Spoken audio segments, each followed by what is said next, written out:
All right, I've successfully urinated. And that was already on the stream. All right, nice.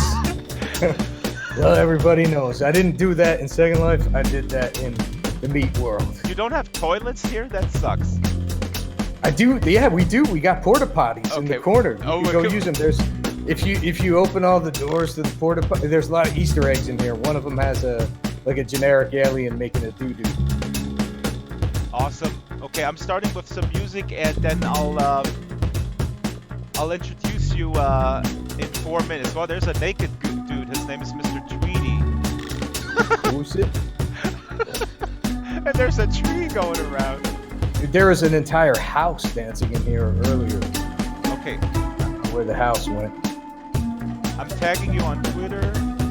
Oh, this Born in London City guy behind you, I think that was the guy who was the house. Smash Boy. You might want to ask him to become a house if you want to say that's a house. And it's up to you. Oh, totally. Do you have like tune shaded shorts on? Yeah. They're all custom Nice. made, man. They're I have my people. I have I cultivated a don't you guys have like animators in North Korea and stuff? Like I have the equivalent. We have in South Korea. Aha! Well, that's what you're saying live now. I know. I'm an investigative journalist, Chris. You got to pay attention. I have some trick questions coming up. Well, so I have the equivalent in Second Life. I have people that, do things for me because of my semi-celebrity status. You know how it is. You cultivate people with talent. Yeah. And you kind of abuse them a little bit. Oops, did I say this live on the air? Oh, here's Shyla right next to us. Shyla the Super Gecko. Turn around, Chris. Who this? Oh, Shyla is fantastic. She's from the Chicago area. She's walking Hey, forward. Shyla. She's a little gecko. Hey, Shyla the Super Gecko. Oh, shit. I gotta tell her. Oh, wait, I don't know. She can't hear me. No, she What am I can't. thinking? This is Second Life. I Well, could say like Super Gecko, right? Wait, Super. yeah, type to her Super Gecko. Gecko. Exactly. Yeah. See if she hears me. Is she close enough to hear me? Yes. I don't know. I don't really know what the nearby chat did like. The nearby distance chat of goes nearby all the chat. way. It goes, I think it goes at least 250 meters. Nice. Okay, so I'm gonna turn the music down here. People who work here are all about like how we faithfully replicated the layout of this joint. They're like, oh, I know exactly where everything is. It's just like when we do the real party and all the stuff is in the same spot.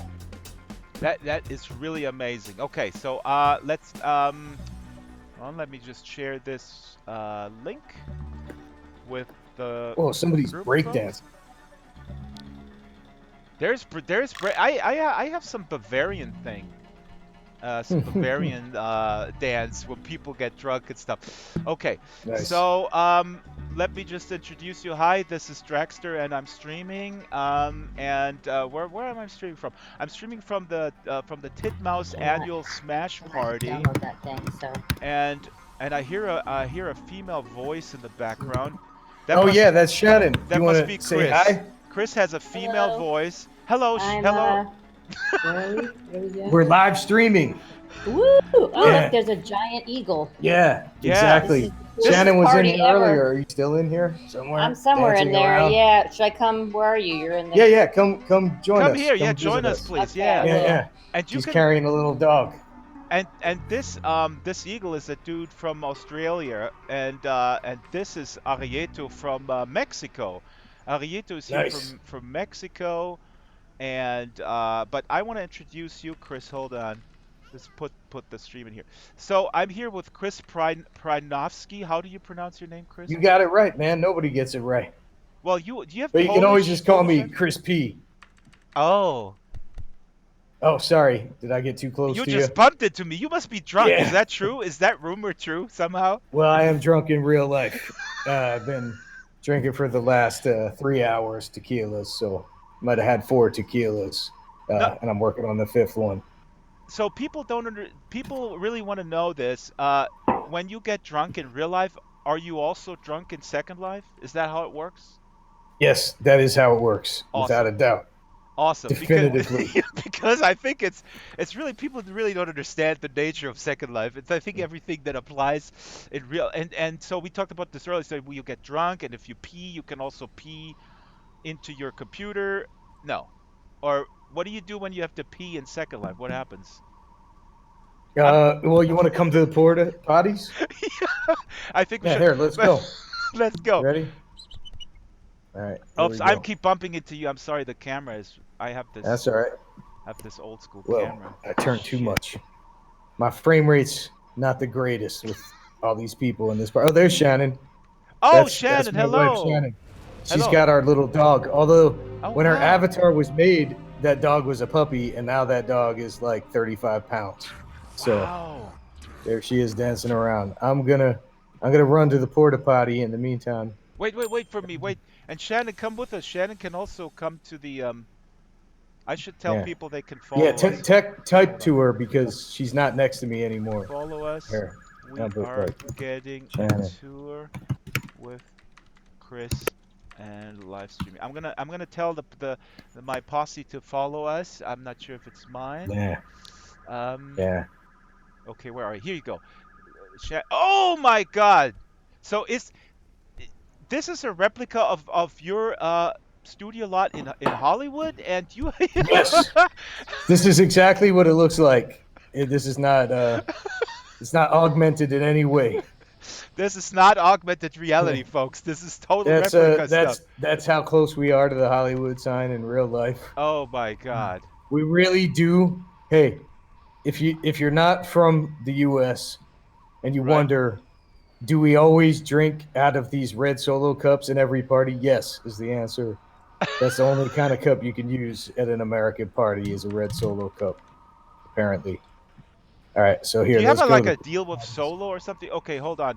I was just informed that by one of my 500 watchers on the stream that now we're good. Okay, perfect. So wait, what's with the toilet? Is there a toilet like this on the lot? Yeah, when we do the Smash Party, we have to put a lot of porta potties because we don't have enough toilets to use. Because in the real life party, we'll have like a few thousand people show up over the course of the night, so it ends up being a big event. I understand with this in Second Life, there's got to be a new instance for every like 80 or so people. 80, yeah.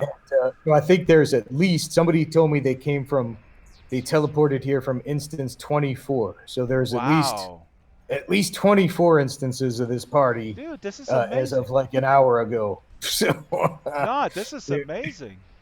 There's something happening. Okay. Oh, Shannon just went to go poop or pee. Here. Wait, let's in go the toilet? watch her. Yeah, my wife just went in. Okay, can I clip this later where you said, "Oh, my wife just went poo or pee. Let's go watch her." That's what you there you go. Just let's said. Go watch her. Yeah. Okay. I mean, I everybody has their thing. Go. I'm not here to judge. Wait, where did you How go? do you do it? I don't see. Here we go. I'm near the porta potty. I'm right here. Oh, here. The one on the end. Hold on, I'm coming. That's Shannon in there. I was still mesmerized by the giant toilet. Oh yeah. I'm over near the porta potty. So, I see you running over. This is really wonderful for me because, Chris, I'm an intellectual. I read a lot of books. I'm reading Marx right now and studying it, and to have like this nice balance with toilet humor is. Yeah, this is not intellectual at all. Yeah, there's nothing intellectual about this. Fabulous. Look at this bananas. There's like fire coming out of volcanoes and crap. Yeah. You like that? And farting noises in the porta potty and volcanoes. I don't see. It's the end of the world. Yeah. Wait, where is she? Videotaping you going pee-pee right now. Oh, I went in there. I know, and then I left. I was like. Oh wait, are you not in there anymore? I'm a little late. Can you do it again for the camera? I'm not a professional. I'm not a Here, professional I'll videographer. try. How do I sit? Right click and choose sit here. Yeah, I escaped through this Sit here. route. Right click. I saw it. Oh, sit. Sit here. Sit here, yeah. Oh. Oh, it makes fart sounds. Yeah, that's what I was doing, and then I'm like, I'm out of here. How do I even? All right, I don't know how to get out. Whoa, look at that first. There we go. Look at the robot person. It's amazing. Oh, am I inside? How do I get out? Wait, you just closed the door. This is not good television. We need to have access. I was told I have all access. I don't know which side is the door. I'm like clicking on the different sides. It says I have Did I get out? And there's a long line in front of the toilets. There is birds. There is aliens. I don't know how to get out of this thing, man. I'm trapped. Wait. I'll teleport you out. Hold on. Someone help him. We have solutions. Oh man, do I have to you come have back problems. in to help you? I have solutions. Offer teleport. There you go. There you go. I teleported you out. Oh wait. I think I figured it out. Hey, O'Donnell. He saved you. What are you doing here, O'Donnell? Michael O'Donnell wants to pee. I'm gonna chat with him. Yeah. He saved you. How do I get to the chat? I'm gonna tell O'Donnell. Oh wait, yeah. There. Yeah. O'Donnell. Is O'Donnell a colleague of yours? So rude. I can't believe he walked in on me while I was using the restroom. He opened it up and saved you, to be honest. Well, here. Which one has the Easter egg? This one? No. Wait, is it this one? Oh, yeah. That's the Easter egg. What is it? Chris, I'm sending you... hold on. Chris, can you hear me? Here, there's a... Yeah, I can. Can you hear me? Yeah. I'm pasting to you the Discord invite link. If you have colleagues that want to join the conversation, then you just send them this link. Oh, do you want to be on the Discord? Shannon can be on the Discord. That would be better. No, she has declined. Well, we can hear her. Does she know that? We could hear her over your mic. Yeah. Oh, look, he's really going to the bathroom. Oh, O'Donnell's pooping. Oh, there you go. Oh, there's a woman going in with it. Close the door. Get a room. Get a room. He's with some other girl. Look at that. Shannon, are you aware we hear you? In there. I think she is aware. Mr. O'Donnell, please get a room. Oh, wait a minute. Can I close the door? Yeah. He's a very talented compositor, the Titmouse. He might be a talented compositor, but he doesn't know how to close the door in Second Life. Yeah. Those are different skill sets. All right. Here we go. You want to see some other Easter eggs? Yes. And people are throwing around these rocks. Are these? Oh, that's the volcano exploding. Okay. If you look over here, there's a volcano up over there. Wow. Again, actually happens. Actually, in Hollywood, you have a volcano right there. Yeah, I saw some pictures. It's pretty red. Oh, get a good picture of Megas XLR over here. Megas. This is a cartoon that we worked on years ago. That's my friend Jody. He's one of the creators of the show. He looks like Megas, a giant robot. Dan Shefelman was a storyboard artist with me on Beavis and Butthead. We were storyboard artists together. The guy standing next to me right here with the glasses. We sat. Our cubicles face each other. We could look if we moved the papers aside. We could stare into each other's eyes while we drew Beavis and Butthead together. That's a true story. Is that not? No, this is actually a serious question. With these, is that how you work better? Because, like in a room with other people, or are you the kind of guy who needs to go into a zone like ours, alone in a room or something? I'm telling Dan, you're on the live stream. Yeah, it's good to be out on the floor with people. Like, I love it. Who knows what's gonna happen? Who knows what's gonna happen post-COVID? I think everything's gonna change. I really like being in a big room with people. Yeah. Well, you can sit in Second Life with all your. There you go. People. I mean, people actually. People do that. We're gonna have to do it that way. People have done that, and they sit like a lot of content creators do it that way. Nice. They sit with 20 people or 30 in SL. I gotta say, you know what's crazy? We have this. I forget what the name of it. We pay this like pretty expensive monthly subscription for like a workspace manager. And it has floor plans of all our locations, and it's very technical, and it's about it manages. It's like, oh, what kind of computer and what position the person is in, and what like anyway, it's a very corporate program. It's like a very like business inside program. So people know what's on their computer, right? So that they get it's basically for the office manager to know like, oh, this person's wrapping on this date, so there's going to be a free desk with this kind of computer. We could put another person at that desk with that computer or a different kind of computer. It was basically for the office managers in IT, right?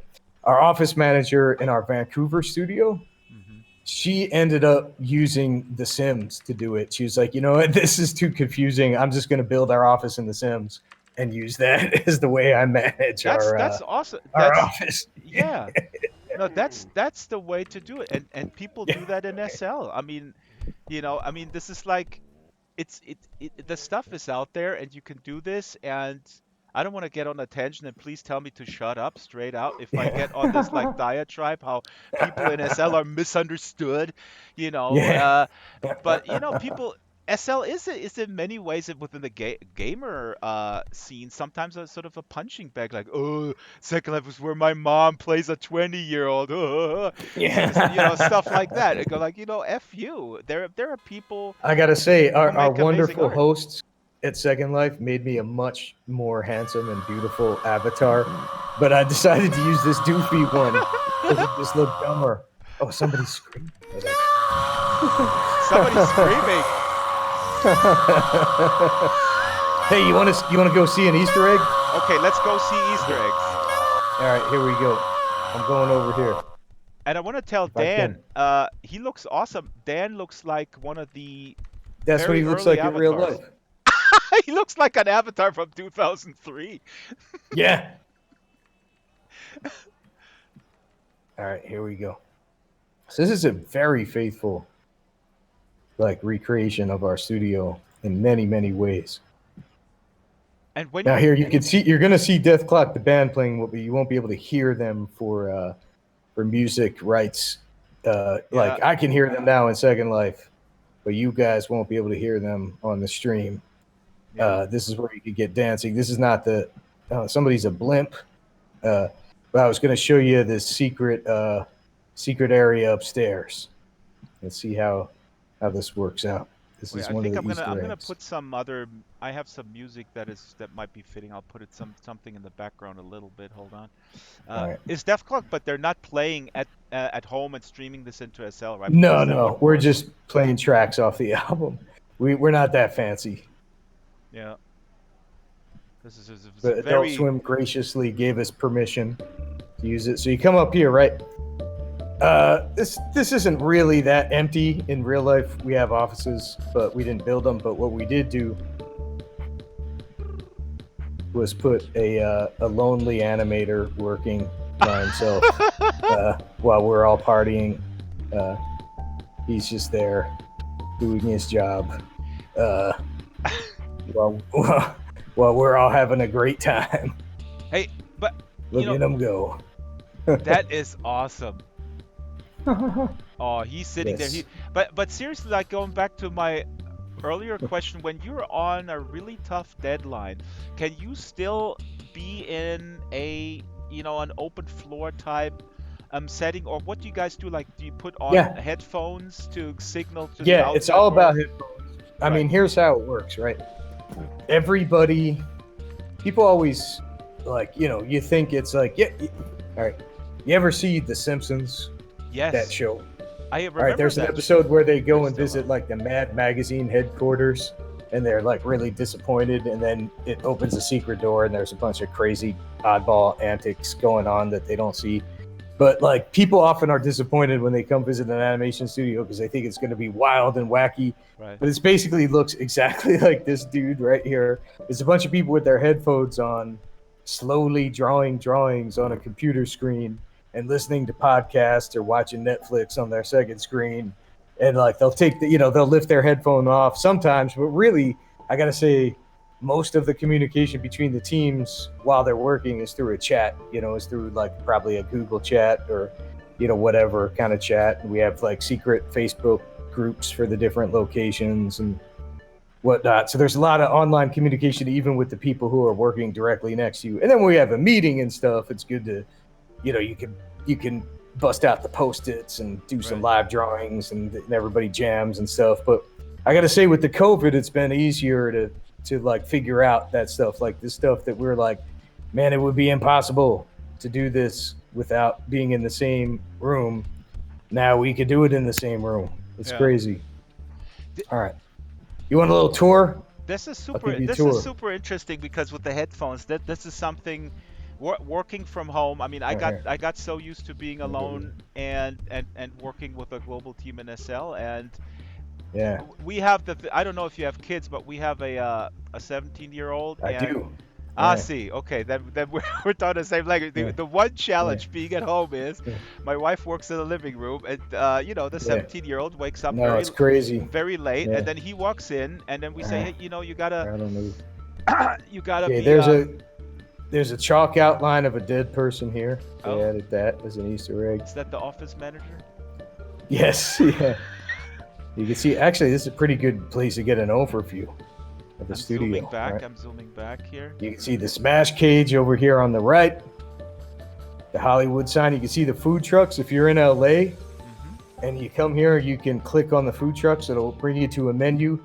I have real life confirmation from one of my friends. I was on Discord with them earlier chatting, and he said his food arrived and it was delicious from the chicken truck all the way to the right.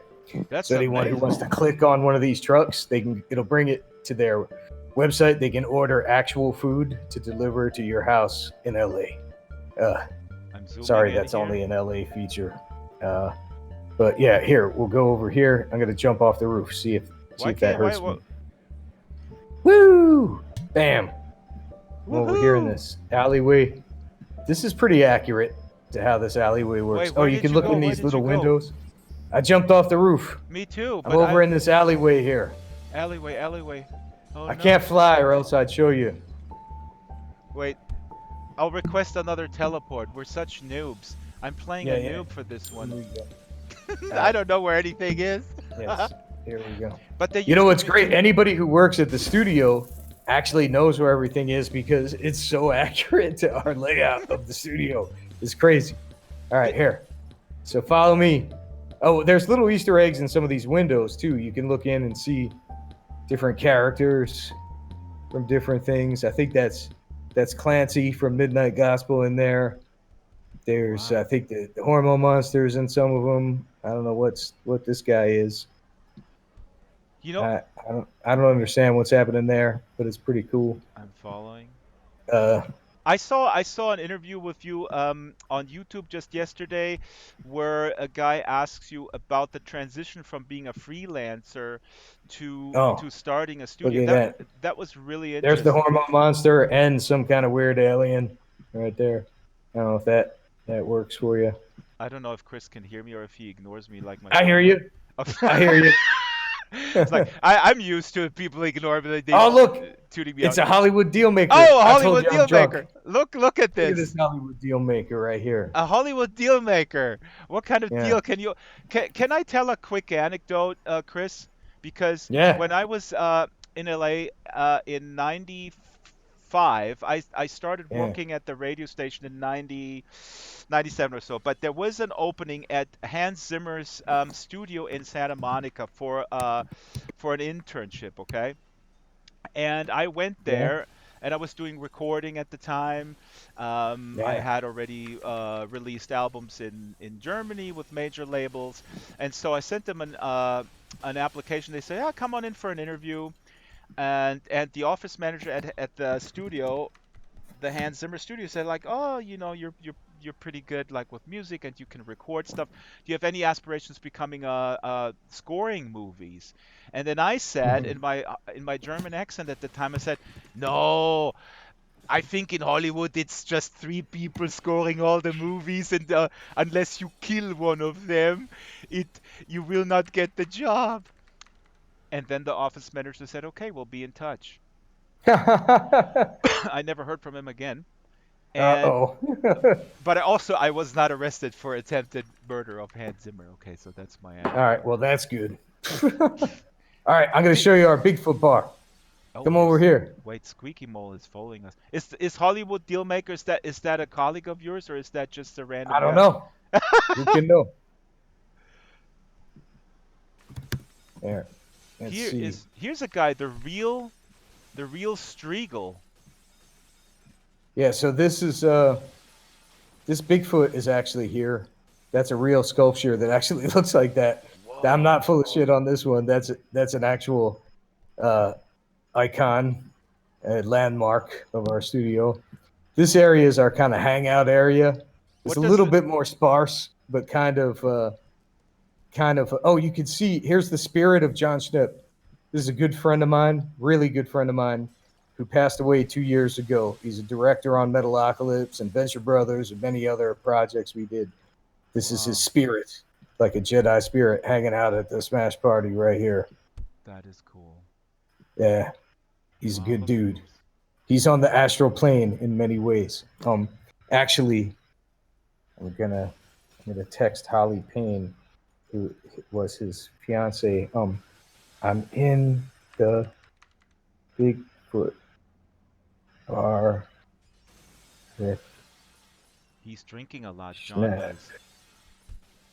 Yeah, he's very good at drinking. He was an expert at that.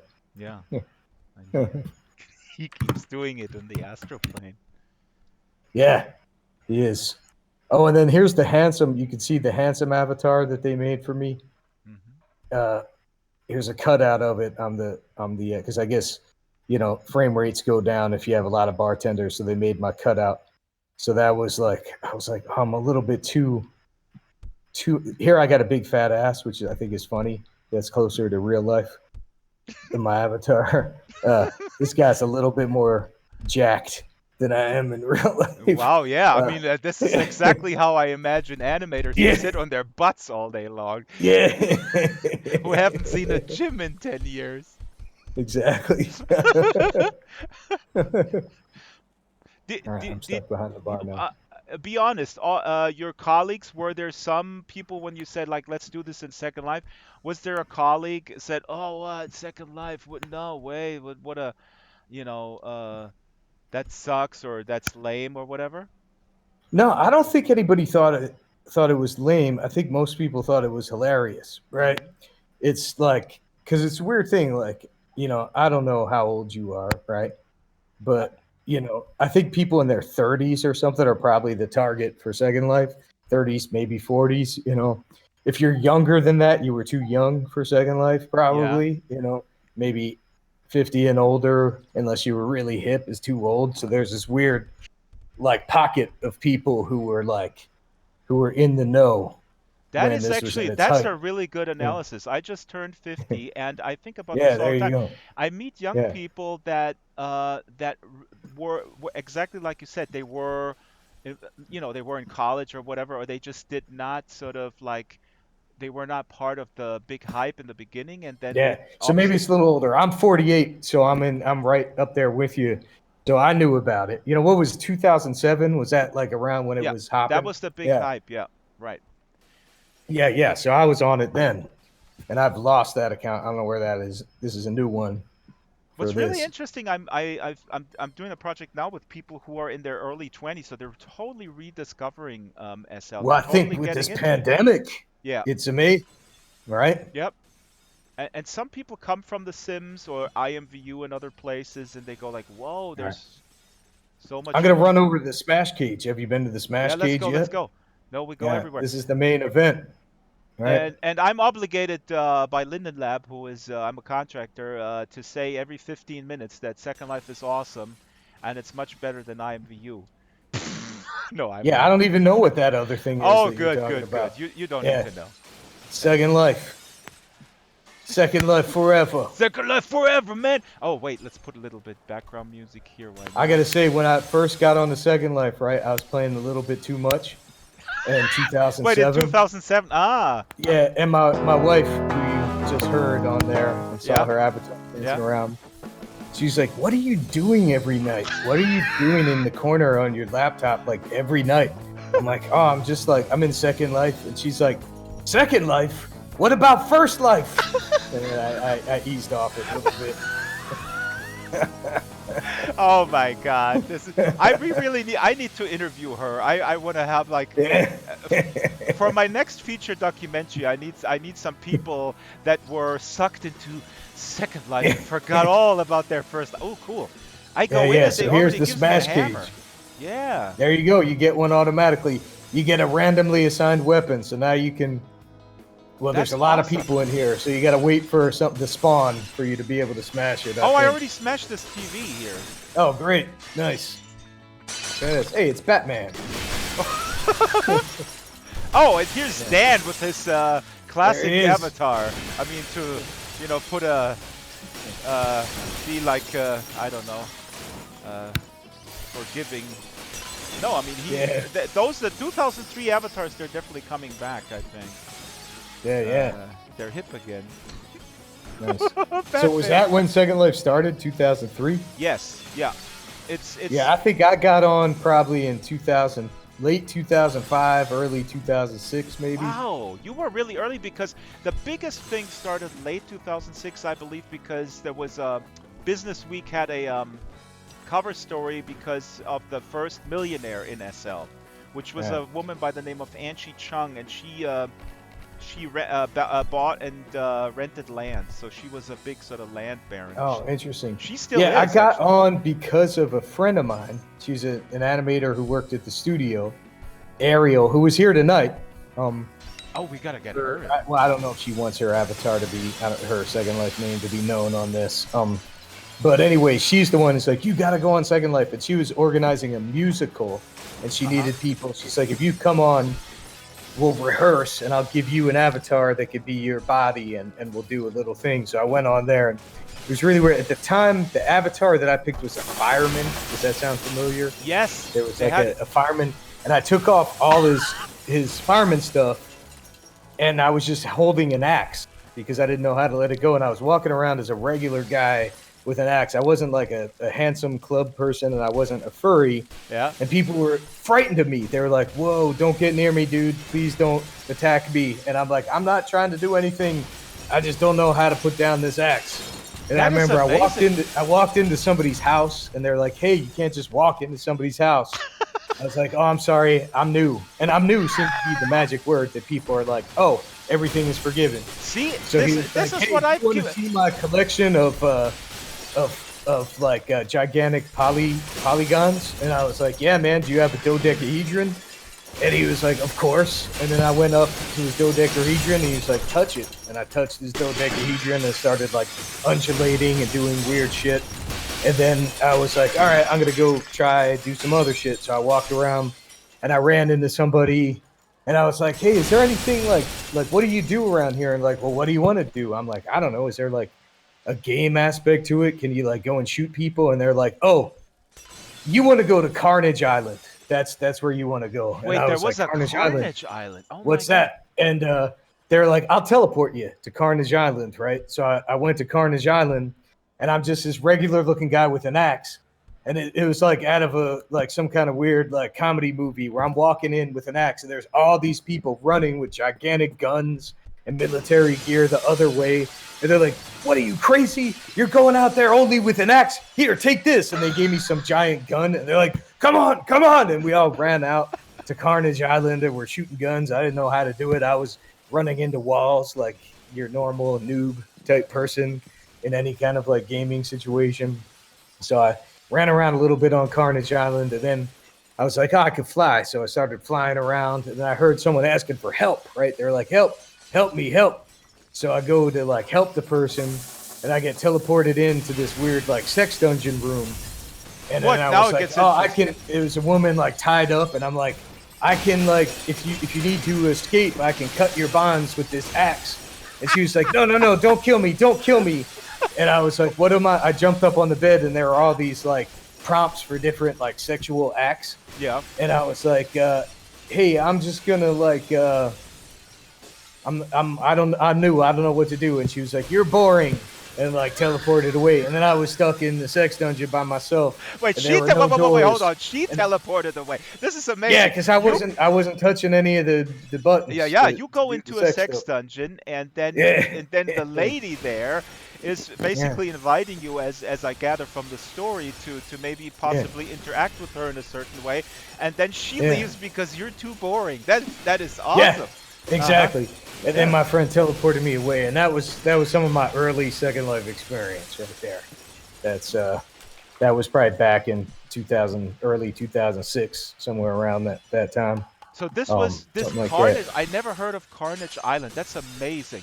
But okay, I guess there was at that point a place called Carnage Island.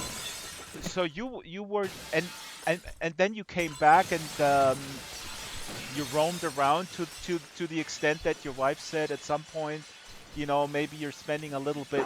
Yeah, and then I was like, all right, I'll ease off. And I would go on every once in a while, and then, you know, like anything else, you get busy and you stop doing it. All right, you want to go see something else? You want to go to the red carpet? Yeah, but I also want to continue this conversation because this is fascinating. As you know, there's a lot of relationships have formed, but also have here's the exit. Yeah, we got to click the. You know, I'm going to walk. I think because I was set to run, I kept running past the exit. Here.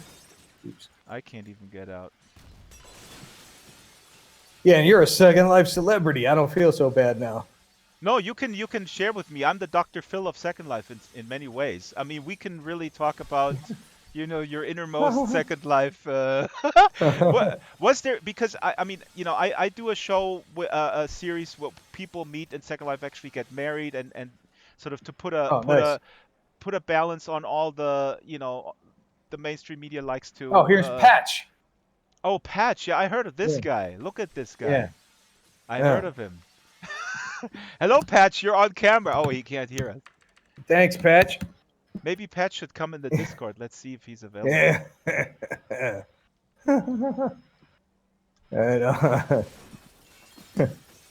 Hey, we are live streaming. Right on. Let's see. Maybe he comes into the. So Patch is, I think, the vice president of operations. Oh my God, he's gonna kill me if I get his title wrong. But but Patch's team with the moles, they're so busy because everybody during COVID now, all of a sudden, like you said earlier, they see like, oh my God, this is a way where we can continue operations and stuff, and so they're putting island after island online. Yeah. And now Patch is coming on. But Chris, quick question: was there did your wife at any point say like you was she concerned that you got into it too much? Like, you know. Yeah, I'm gonna teleport somebody over here. I just got to get her name. So how do I? Maybe you could walk me through that, right? Yeah. If I can, how would I go through to teleport somebody? I gotta probably add them, right? Do you have them on your friends list? No, so I'll have to add them to my friends list. Do you know how to do such a thing? Put the name in the upper menu bar in the search bar, like on the top of the window. Oh, I see it. Yeah. Yep. Put that name in there. Right on. All right. Chris is evading my I've searched it, questions. but I don't see it. I don't see anything happening. Okay, so is there put it in the search? Oh, wait. Oh, no. What's the name? Type the name into the. Yeah, I will. Can you can teleport her? I'll try it. Yeah. You know how to do such a thing. I do. I should. If I don't, and people watching this on the stream, are getting very. That's her name right there. She was the fiance of my good friend, the director, who passed away, and she wanted to come in and see him. And I guess in her instance, I hear that there's over 24 instances of this party going on. Wait, where did you put the name? I've got it. He hasn't Discord. I'll get it. In Discord. Yeah. Right.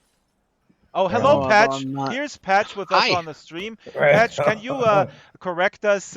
What is your title with Linden Labbers? I'm the vice president of product operations. Product operator. There you go. Nice. And you guys put this together in record time. This is pretty crazy.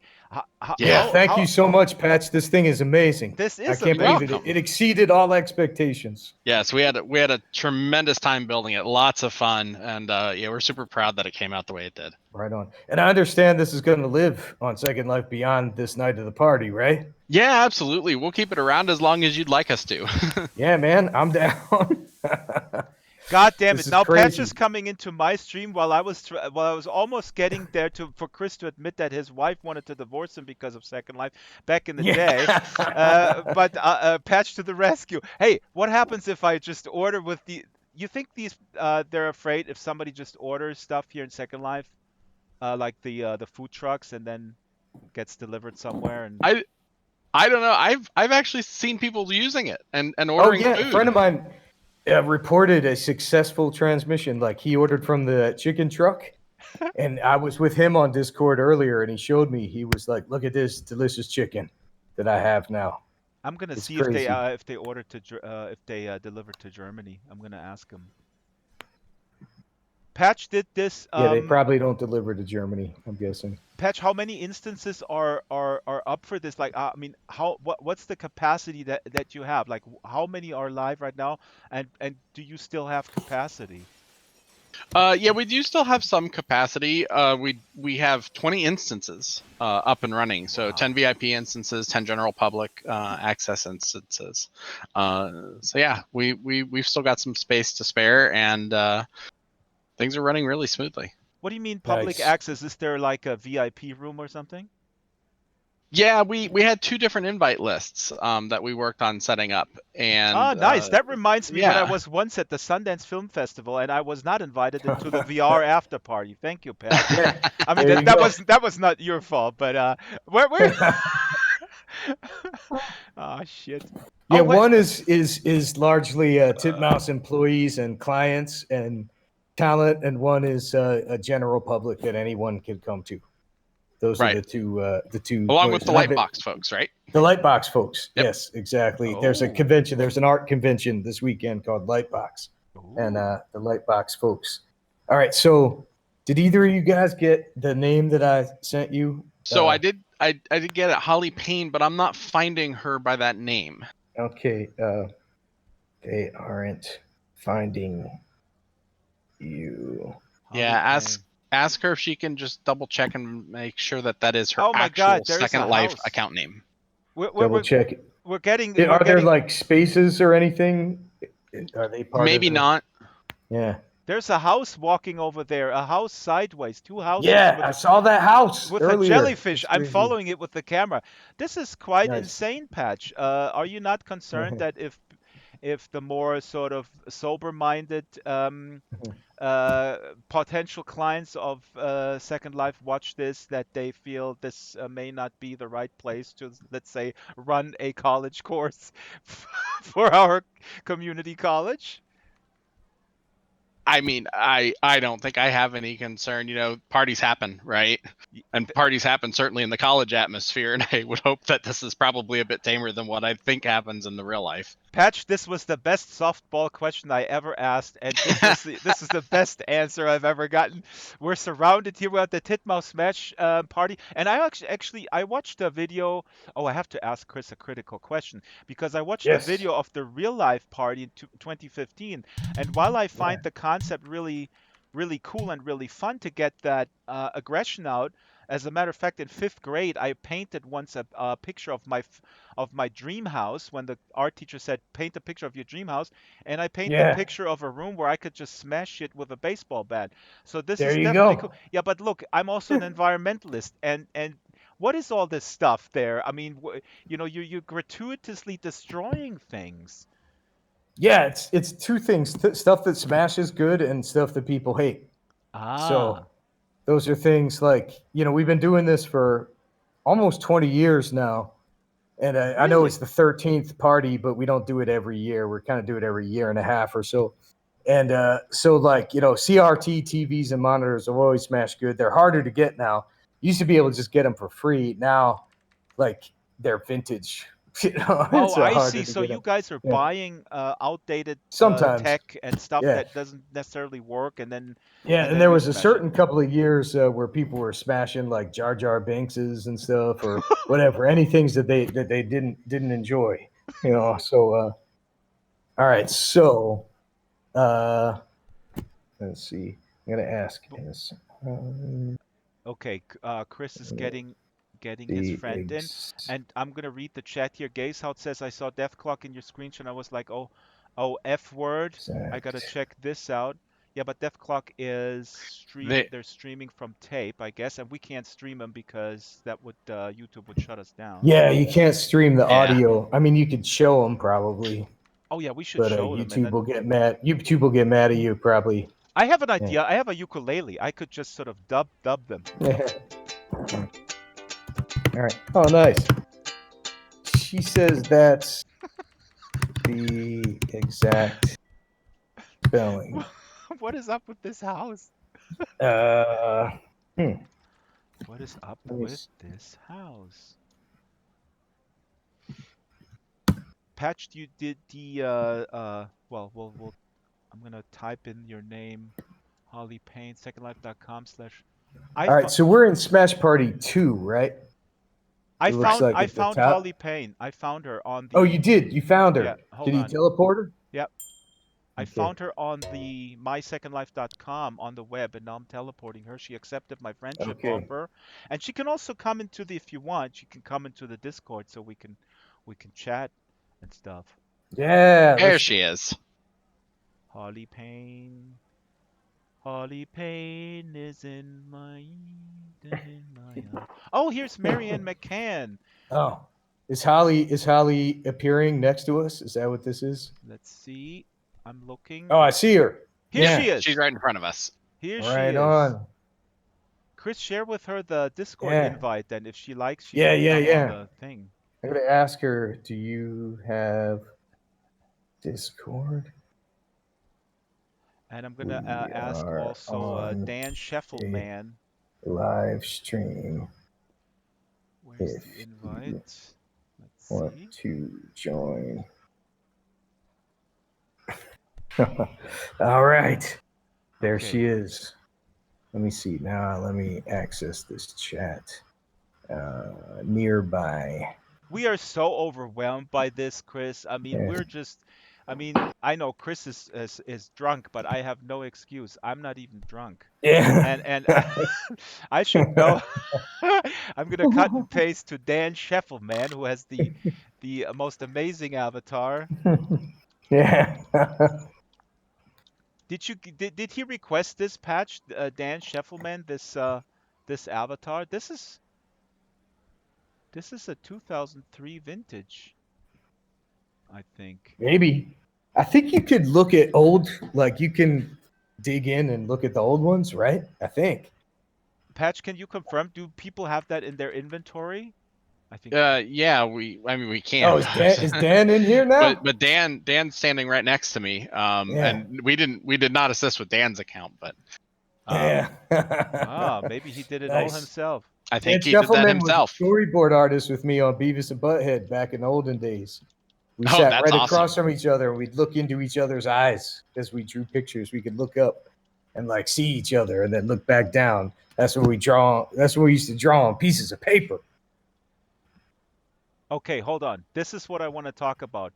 You drew on, and Dan is coming in. I sent him the Discord invite so that we could talk about the olden days. Let's see here. You were drawing on actual paper. Chris? Yeah. That's the way it was. And then what? You drew. What's the process? Because I really don't know any of this stuff. Okay, I'm gonna send you Holly's Discord. All right, it's a good one. You're gonna like this one. But they all need to come to the Linden Lab Discord because then we can all be in the voice chat. Okay, you might have to invite her. Oh yeah, I'll bring in Holly. Okay, hold on. All right. Sending her. Invite you. And I send it to Dan as well. You can IM Dan that he has the invite. All right. I don't know if is he on Discord? He just said Maybe. he just said he got it, but I don't see All it. right. Nice. All right. Okay, so when you were sorry. drawing, so It's you were Betty, drawing. I did a typo. It's Betty Draper's fat suit. Sorry. Oh no, I did another typo. Damn it. Betty. Oh, Mike. Oh, here's Dan. Dan, here he is. Fat suit. There you Click. go. Wait, hold on. Don't confuse Betty Dan. I finally got it right. Betty Draper's fat suit. Dan, your mic is on. No, but Dan needs to click on the left on the speaker symbol. We must not confuse people. You guys are late and I'm early. I'm still I'm very sober. Yeah. Click on the left on air. Dan is like, can you hear me? No, you need to click on the thing. I thought you animators are. Oh God. Don't count on it, man. I worked with people in their 90s, and they were able to click on the. Oh, on air. Yeah, that's the one. He's got to click.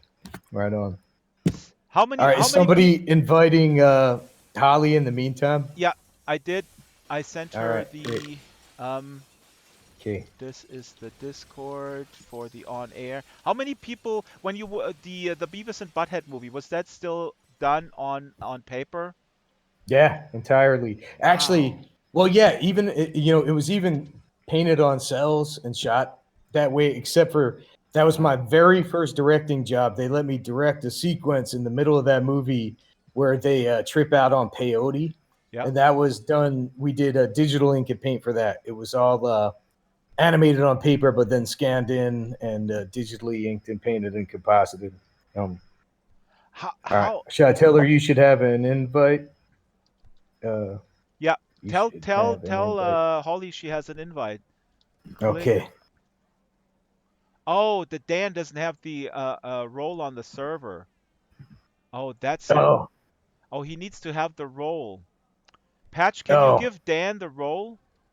We should give Holly one too then. Yeah. Can you give Dan the role and Holly when she... Yep, he has it. Okay, Dan, you have it now. Dan, you have it now. You should see it. And what does directing mean in an animated movie?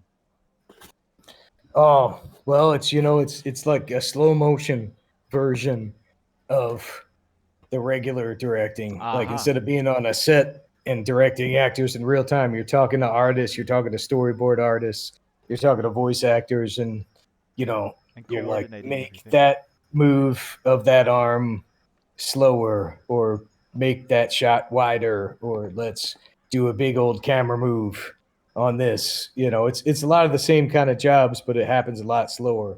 It happens over the course of months or even years, as opposed to immediately like live action.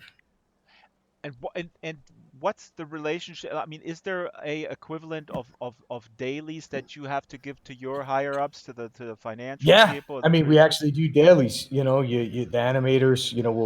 We do them. Depending on every pipeline's a little different, but we will do dailies. We'll do something where it's like, hey, everybody gets in a room and they show their work, and the director comments on it, and maybe the showrunner comments on it. Who can know? So when you give notes, everybody sees it.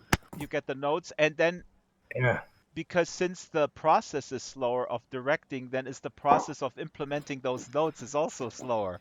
And is the yelling from the higher ups louder or less, or also slower? Because then it's animation is a lot more gentle. I think there's not as much yelling. It's much more, people are cool. It's like it's super boring. So like anytime we get like live action people coming into animation and they want to be like, like, I want an office in your studio so I can see what's happening. We give them an office and they usually bail after a couple of weeks because it's like, oh yeah, you want to go watch an artist draw in slow motion who's wearing headphones. It's not like being on a set where it's like an electric atmosphere where everybody's having fun. Anytime we get like, it's crazy. Here's Dan. Dan is with us, but Dan, you have to. Is that Dan? Welcome, Dan. Yeah. How are you? Good. You need to turn the radio Dan down. Shefelman. You need How to. do I turn off second line? wearing headphones. Dan, turn off the stream, the YouTube stream. I have to turn down. Oh yeah. It's like when people call into Howard Stern. I was gonna say the same thing, Chris. Exactly. Yeah. I was gonna say the exact same. Turn off your radio. Turn off your radio, Dan. You guys. What's up, man? I was just saying how when we worked on Beavis and Butthead, we used to stare into each other's eyes because we were across the wall from each other. Call into Howard Stern. I was gonna say the same thing. Oh, we got the Howard Stern situation now. Yeah, we do. We sure do. Dan, you have to just close the tab of the YouTube stream. Just close it. That's the easiest, maybe. I was just saying how when we worked on Beavis and Butthead, we just stare into each other's eyes. I'm mostly staring at the page, trying to finish on deadline. Oh, we got the Howard Stern situation. Hey, in the meantime, Yeah. let's wander over to the bar again. Yes. While Dan is turning down the radio, where's the bar? Let's go to the Bigfoot bar. This is so awesome. I'm gonna bring Holly over there. And then Holly has the information for the thing as well. Yeah. And Chris, I know that sometimes virtual worlds are used for visualization in big movies, but I don't think they're used as, in a professional on-air situation as an alternative to traditional animation or digital animation frame by frame. Any better? Yeah, that's better, Dan. Okay. I had to shut man.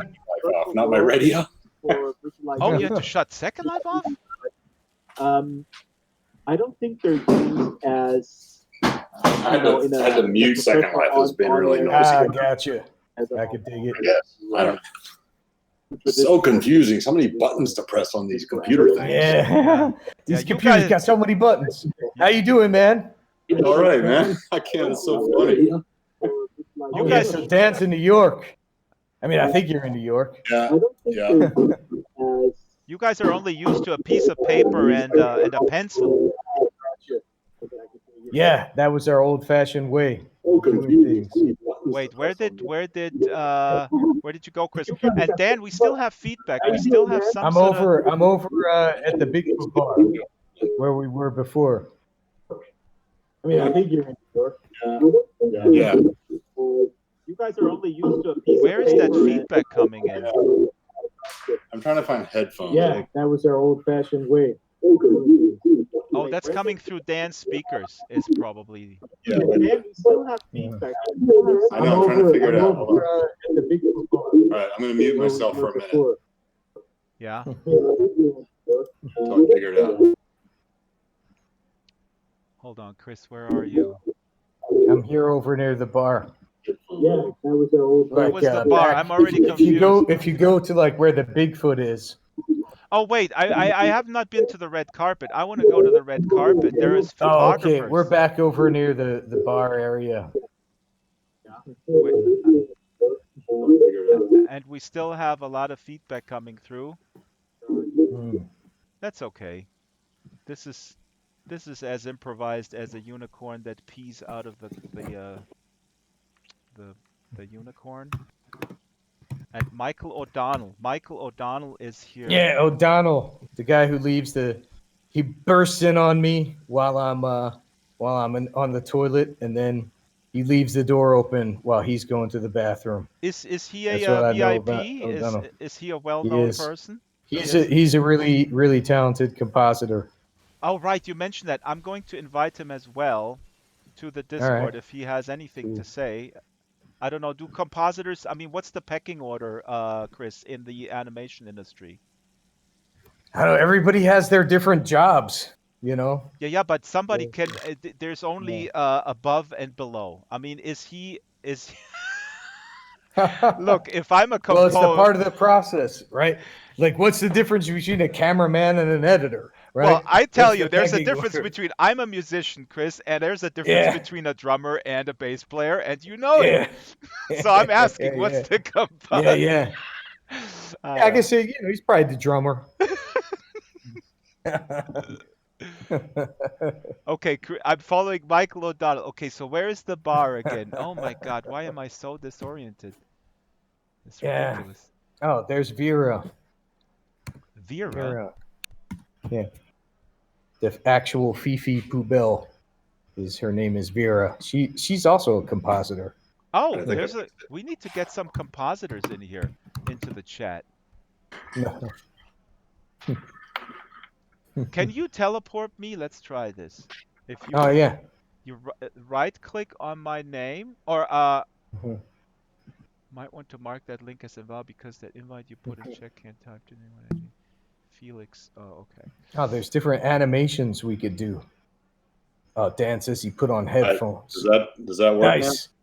That's good. Yes, I could dig it. Great. Yeah.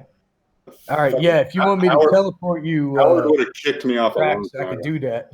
Yeah, let's teleport. Let's go to the bar, and then Dan and Chris talk to us a little bit about what changed in the animation industry from the days when you were young, just wee little lads with your little pencils or whatnot. I'm even older than Chris, man. We did it. We learned on pieces of paper. I think that's a good way to learn because computers just make everything easier. Yeah. And it's like copy and paste was like Post-its and whiteout. Yeah. This is interesting. Do you feel that special tape that you could that you could it wasn't very sticky. Right.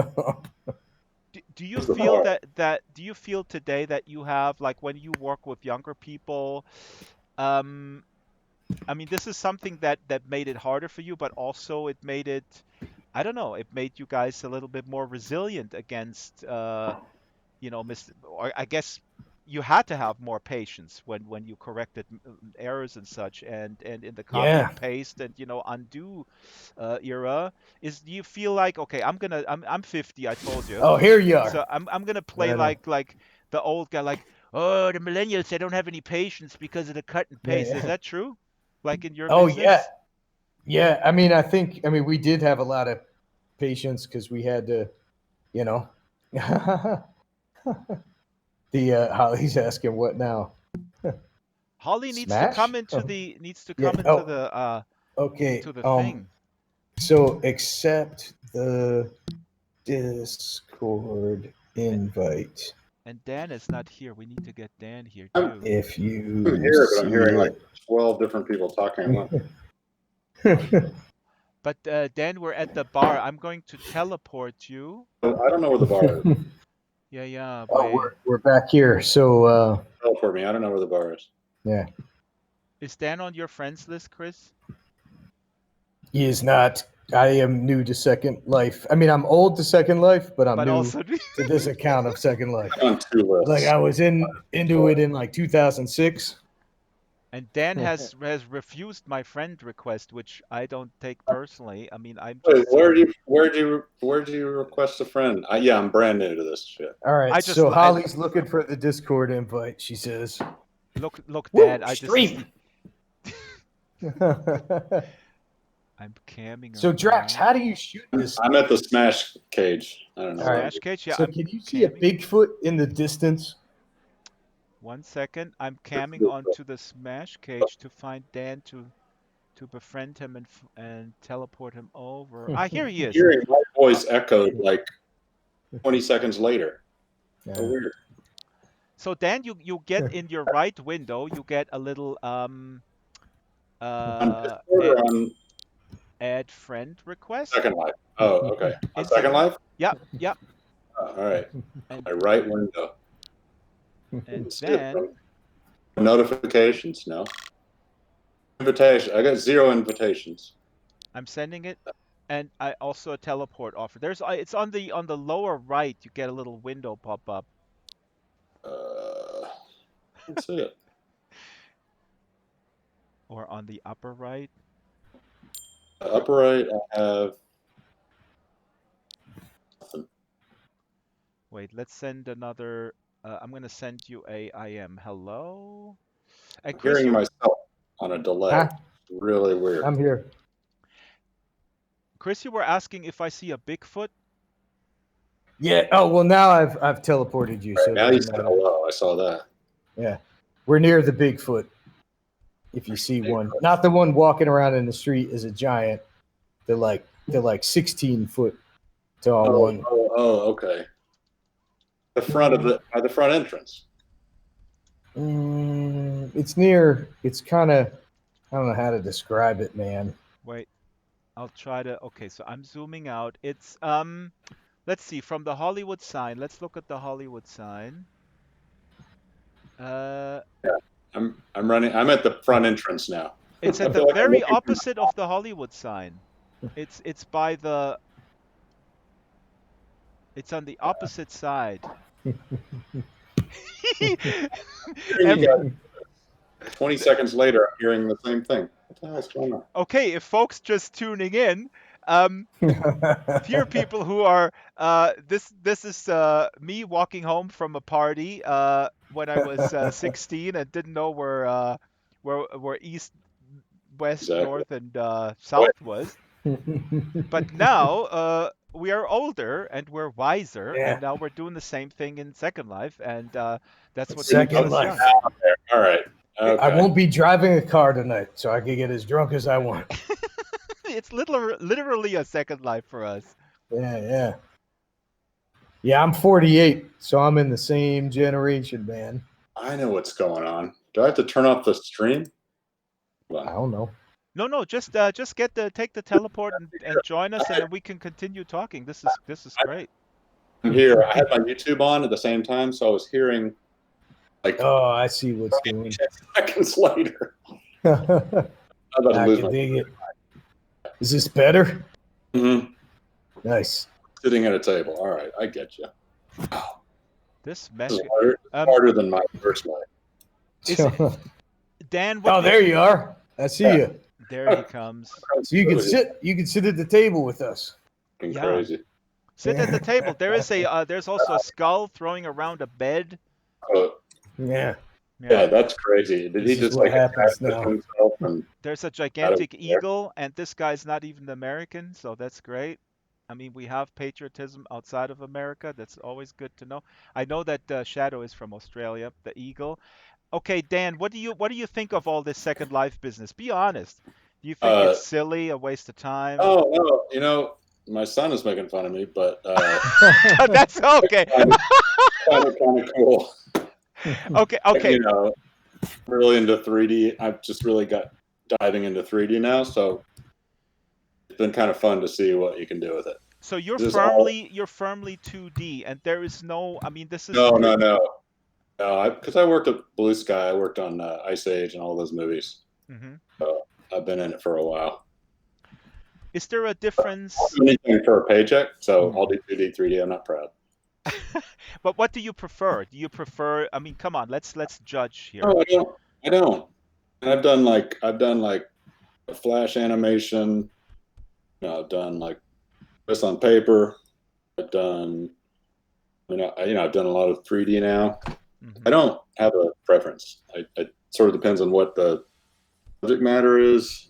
I am kind of like hooked into 3D, though, I will say. Right. Like once you take that leap and you're starting to like make worlds, it's pretty cool. So also, less drawing. I get tired of drawing. This knows exactly what I'm talking about. Drawing's like a treat now. If you get to right. I gotta say. So I hardly ever get to draw. Yeah, I'm trying to sit with you guys, and I can't sit. Right-click the bench. Right-click the bench. Okay. Yeah. And then when you do that, there's different animations you could do. Okay, so I'm all right. Let's see. Right-click that. How do I? Holly said that she sent me something. We can't use any. I there we go. Dan and Chris may want to do some more intimate I've animations. accepted Holly right as a friend. But we can't do that. Look. We are there we go. friends. Holly needs to come into the Discord. All right, so how do I send that to her inside of Discord. Is there a way for me to like invite her to the server? Here is I cut and paste. This is the Discord invite. You can send it to her here. All right. Actually, I'm gonna type it also into the great. the Discord. Dan, can I ask you if when you were, and because Chris was saying this earlier, when you were staring into each other's eyes. See, now Dan is sitting the other way around. Now, this is perfect. Now you're not staring into each other's eyes. This is you're looking sideways. This is good. You're looking at his profile. How do you remember? Let's see if Holly could join now. I sent her the link. Does she have the clearance to do so? Yeah. Patch is coming. If Patch is, she's coming in. Okay. Great. Oh God. This was certainly easier when I was on terrestrial radio. Yeah. Hey, Holly's here. All right. So now, can you tell her how to click the whole time? Add to voice. Okay. Patch needs to add her on voice. But meantime, Dan, how do you remember? Tell us a little bit. How do you remember the working on the Beavis and Butthead movie with Chris? I totally remember that image that he's talking about. We had like facing drawing boards. And there were like shelves in front of us, but there was like a little gap. Yeah. Like 6 inches. And Chris, and we were always, furiously drawing because we were being ridden by producers. But at the same time, we were always bullshitting.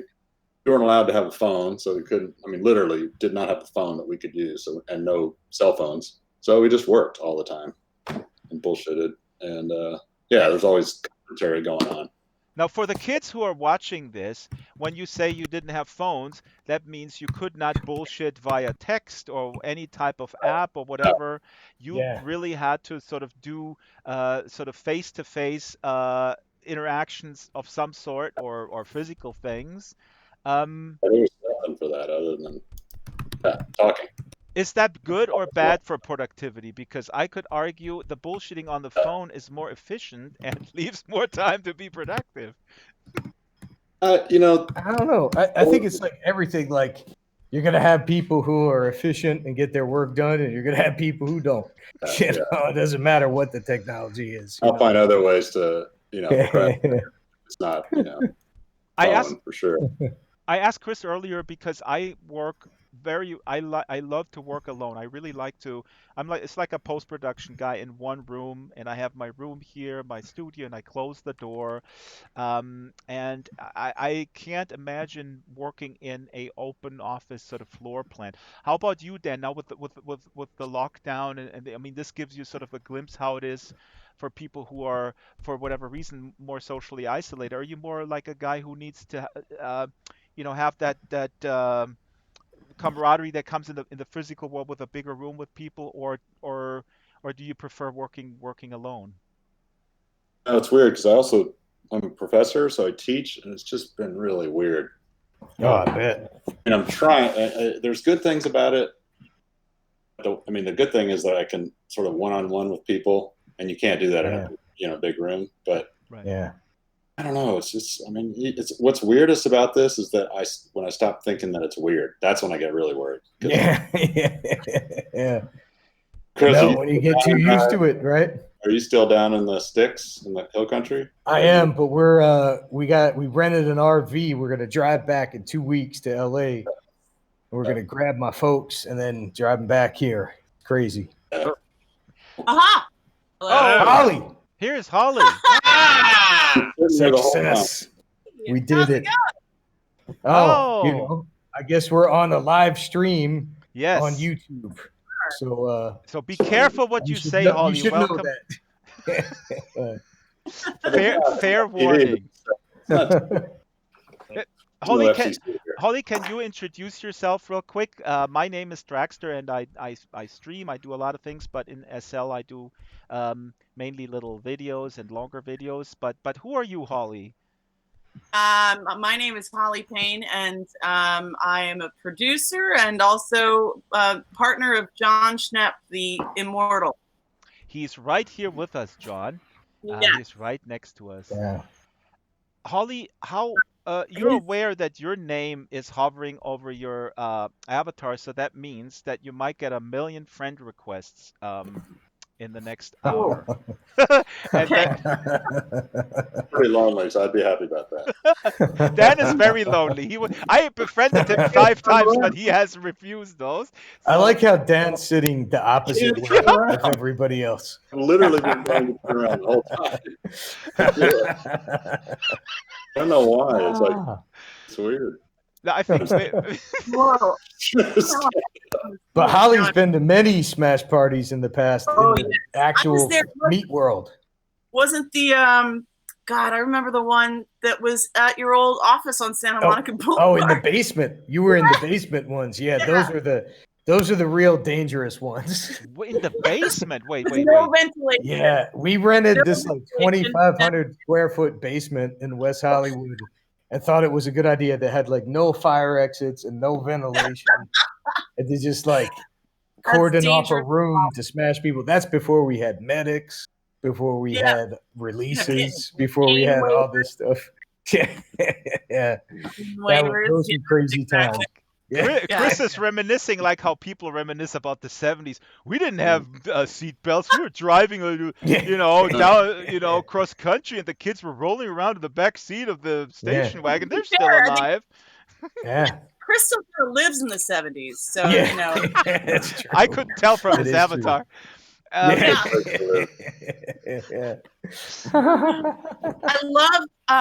love Schnepp's spirit. It's amazing. Yeah. How did that happen? Well, it happened, I was thinking about like what would I really want to see here? And as you know, I texted you because I didn't want to be insensitive and I want to make sure that you were on board, but I felt like it was the kind of thing that Schnepp would love, to be celebrated like this, as a glowing kind of like Jedi spirit, which Holly, I've told you this story many times that Schnepp appeared to me as a spirit not unlike this at my place in Texas a week after he passed away, and he basically made a big prank on me. He played a big joke on me, which is exactly what he would do. So I think it was his spirit coming to me from the astral plane, and I'm not a ghost guy either. It was something that I know you're not a ghost guy, so I really think he was there for sure. Yeah. Holly, what did he say to you though? Well, he Schnepp would have this language of making up these nonsense words that were very specific to him. It's not like the normal kind of nonsense words where people go like bibbly dibbly doo. Like that's not his kind of nonsense words. Like, Flimbics. Flimbic, Scrimble, Scram, in Jimble, Jackson, Quimble, Dream. That's more like the Schnepp like language. And he would ask me to repeat these phrases over and over again. I'd try to repeat them. And then he'd like shake his head, nope. And then I'd try to repeat, he'd say a new one. And I tried to repeat it again. And then he'd be like, nope. With that like, kind of head nod that he would do with that like, kind of smirk. With his arms crossed, like nodding and smiling. And then eventually, after 8 or 10 times, I decided to make oh man, I'm getting misty telling this story. He basically, I made up my own nonsense phrase. And then he nodded his head and floated away. Like that was the thing to do. Don't repeat after me. Do what you do. Your own. Yeah. Can it was Holly, incredibly powerful experience. Holly, can you tell us who John Schnepp was? Chris talked a little bit earlier, but tell us for the viewers. That's a hard... John Schnepp. John Schnepp was a larger-than-life personality, the funniest person I've ever known. He was an incredible artist and director. Did a lot of music videos and comedy and animation in his early days. Then ended up directing Metalocalypse at Titmouse with Chris and Antonio and a bunch of other people that are here in this room virtually. And And yeah, he did a lot of things, and then we ended up making a movie together called The Death of Superman Lives: What Happened, which is about the Tim Burton Nicolas Cage Superman movie that never got made back in 1998. And so he dabbled in all things. Yeah. But like Chris said, he had his own language. He had his own, there's just, I don't know how to describe it. Like you would, if you were around John, you absorbed that language. You started talking like him. Yeah. Yeah, he was a force of energy. Like that glowing blue spirit you see right there. He was a force of energy. You know? He's such a unique personality. He was such a good friend and such somebody that no one who ever met him will ever forget him. That's and I right. could say that that is not any kind of like hyperbole or exaggeration. That's the truth right there. Yeah. Yeah. I think Tommy said it best at the Celebration of Life. He said, if anybody ever said, "Oh, I think I met John," it's like, nah, you didn't. You didn't. Yeah. No, maybe I did, or I think I did. You either, it's pre-meeting Schnepp and post-meeting Schnepp. There's no. Yeah. It's very true. Yeah. Chris, I find it so awesome that you put John here with us in the spirit. That's something that I've talked about over the years, where virtual worlds can, bring. There's a lot of people who do similar things, and they have their loved ones in different forms with them within the space that they built here. It's like a wonderful way to, some people talk to an avatar. They go and visit the avatar and talk to them and stuff like that. It's weird, I mean, this whole thing is surreal. I mean, this experience that we're living through right now is so fucking bizarre. Yeah. And like, even this party, we had kind of like sunsetted this party. The last one we did in the so-called meat world was meant to be the last one. We're like, we got away with this party so many times. No one got very seriously injured. It's like, we're becoming a real company. It's harder and harder to pull off. It's a big stress on our staff. You have to stop being a 12-year-old, Chris. You're 48. Yeah, well, and even the last one that we did was the one where we finally actually the last like maybe 3 we got a liquor license. The last one was the first one we registered it with the city as an actual event. They would only let 1,500 people on the property at a time. So there was this big long line around the block, and I'm like, man, this is just like, it's becoming unwieldy. So we just stopped it. And I'm like, we're never doing it again. But then with the pandemic, I'm like, we could do it again. It can happen again.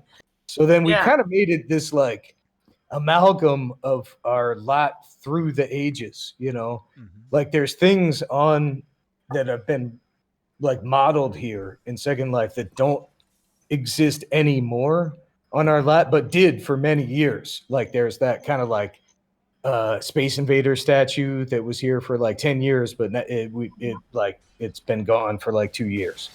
There's I'm camming over there. The medic like area that was built 1 year, but it got destroyed after that year, but it's in there. And so if we could do things like that, if we can recreate the kind of impression of the studio over many years, it's just occurred to me. I'd love to give a tribute to John, because he was a fixture at every one of our parties over years and years and years, and he's such a fun person and an amazing, I don't know. I gotta shut up, or else I'm He wasn't a party until Schnepp was there. Yeah, really. Exactly. I remember one of the Smash parties, because for a while, as every kind of thing happens, right? When you get creative people involved in an event, it evolves, right?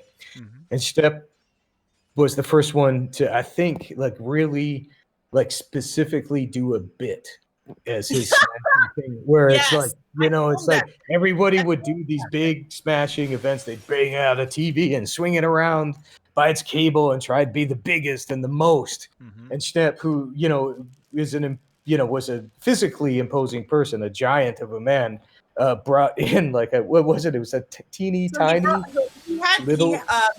He had a big TV. Somebody set up a big TV. Yeah. And he brought out like a big heavy duty mallet, like a sledgehammer. He had a sledgehammer. And he really built up the moment, like he was getting ready to smash this thing. And then he procured a tiny mini light bulb from his pocket and he put it on top of the TV and then gently tapped it and smashed that. Yeah. And then threw the sledgehammer down and left the cage. Yeah. And it got the hugest reaction because he was the guy to turn. He was the first one to basically, as all creatives do, but Schnepp as turning he always was ahead of the curve. Yeah. He's like, oh, what's my turn? What's my angle on this? And then, and of course people followed and did bits after him, but he was the first. Yeah. Playing against. And I have it all on film too. I'm glad I filmed that. Right on. And also people outside when he was going into the cage, of course, anytime Schnepp went into the cage, everyone's like, Schnepp. They're all dancing, and then he gets this little tiny light bulb out, and then was that the year he was wearing that weird wig too? Yeah. That was great. I had this two-tone wig that made him look like it was kind of I wouldn't say it's like White Snake, but it was like one of those kind of a glam wig. Oh my God! Don't you diss White Snake now? I mean, is this love what I'm feeling? No. Is this love what I've been searching for? That was my hit. That was 1987. Oh my God, I fell in love. Okay, keep going. He actually changed personality when he wore that wig. He just loved it. He was even bolder than he was normally, which is saying something. Going to that thing at the the 3 of clubs in their back room? Yeah. The stuff, and he was wearing the wig there. Yeah, that was Wig Out. We used to do this cabaret. Yeah. There you go. Show. That makes sense that it was called that. Yeah, he would do he would sing in a wig, like in a suit. There was a Burt Bacharach night at the time, and I don't think he sang a Burt Bacharach song, but he did sing the Bee Gees song Nights on Broadway. That wig on and a white suit and 2 backup singers. It was amazing. That's just that's a tiny little are there more people teleporting? What is that weird glowing mist? I'm camming while we were talking. I was camming into the Smash cage, so this was a nice. Wow! So you have like floating cameras. You don't even, they don't even have to be where you are. Chris, I'm ahead of the curve on this one. I have a space navigator, but the space navigator you can get. It's a Logitech 3D mouse. They also have the more elaborate ones, but this one is only $120, and you can fly all around. It's like a drone. You can fly all around the 3D space in SL or some other games as well. Yeah. Oh, hey, I feel obligated to say, since this is a live stream, that the people at Linden Labs made this amazing space for us.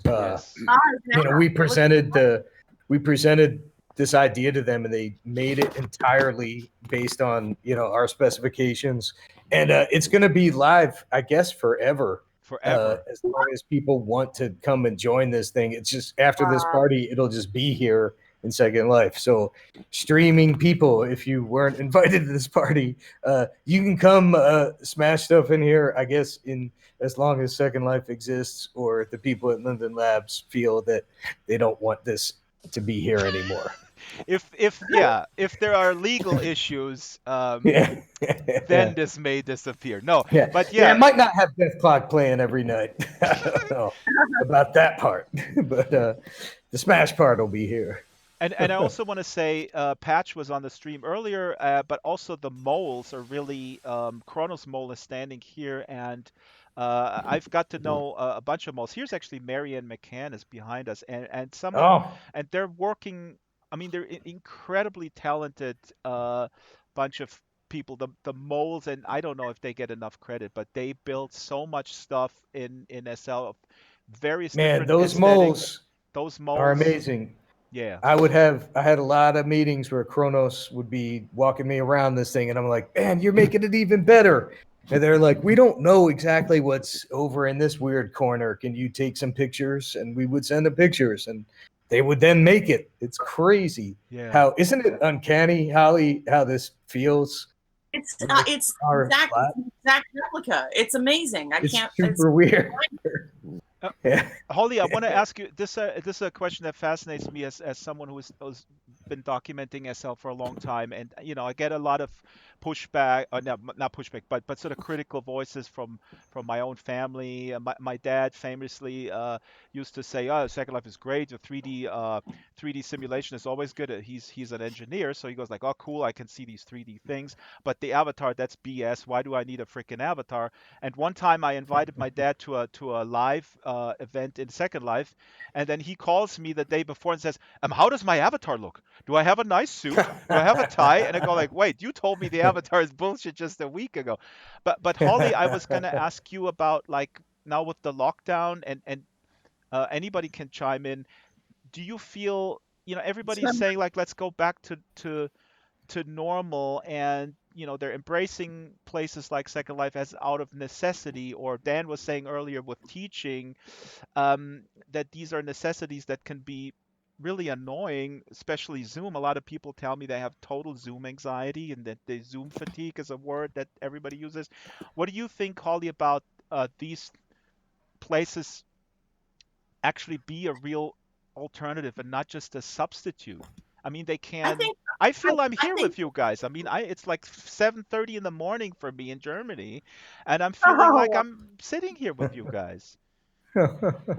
Yeah, I feel like I would like to see them integrated more. I mean, I don't want to be obviously separated from all the people I care about, indefinitely. I'd like to see them in real life, but I think this is a good a complement to that, and a way that we didn't think we could connect before. For example, I did a convention, an online like nerd convention last weekend on Twitch, and there were panels, and it was great because it felt like, I mean, it was live videos. It was a Zoom video stream, but we're all in these little boxes. My friend Claire had put up this whole. That was Claire's, right? Yeah, exactly. Yeah, I saw that. I didn't actually get to attend it, but I saw it on the social. Yeah, so that was really fun, and it felt like, yeah, we can still do this stuff. We can still have these kinds of experiences, and it, at least right now, I think it's really needed.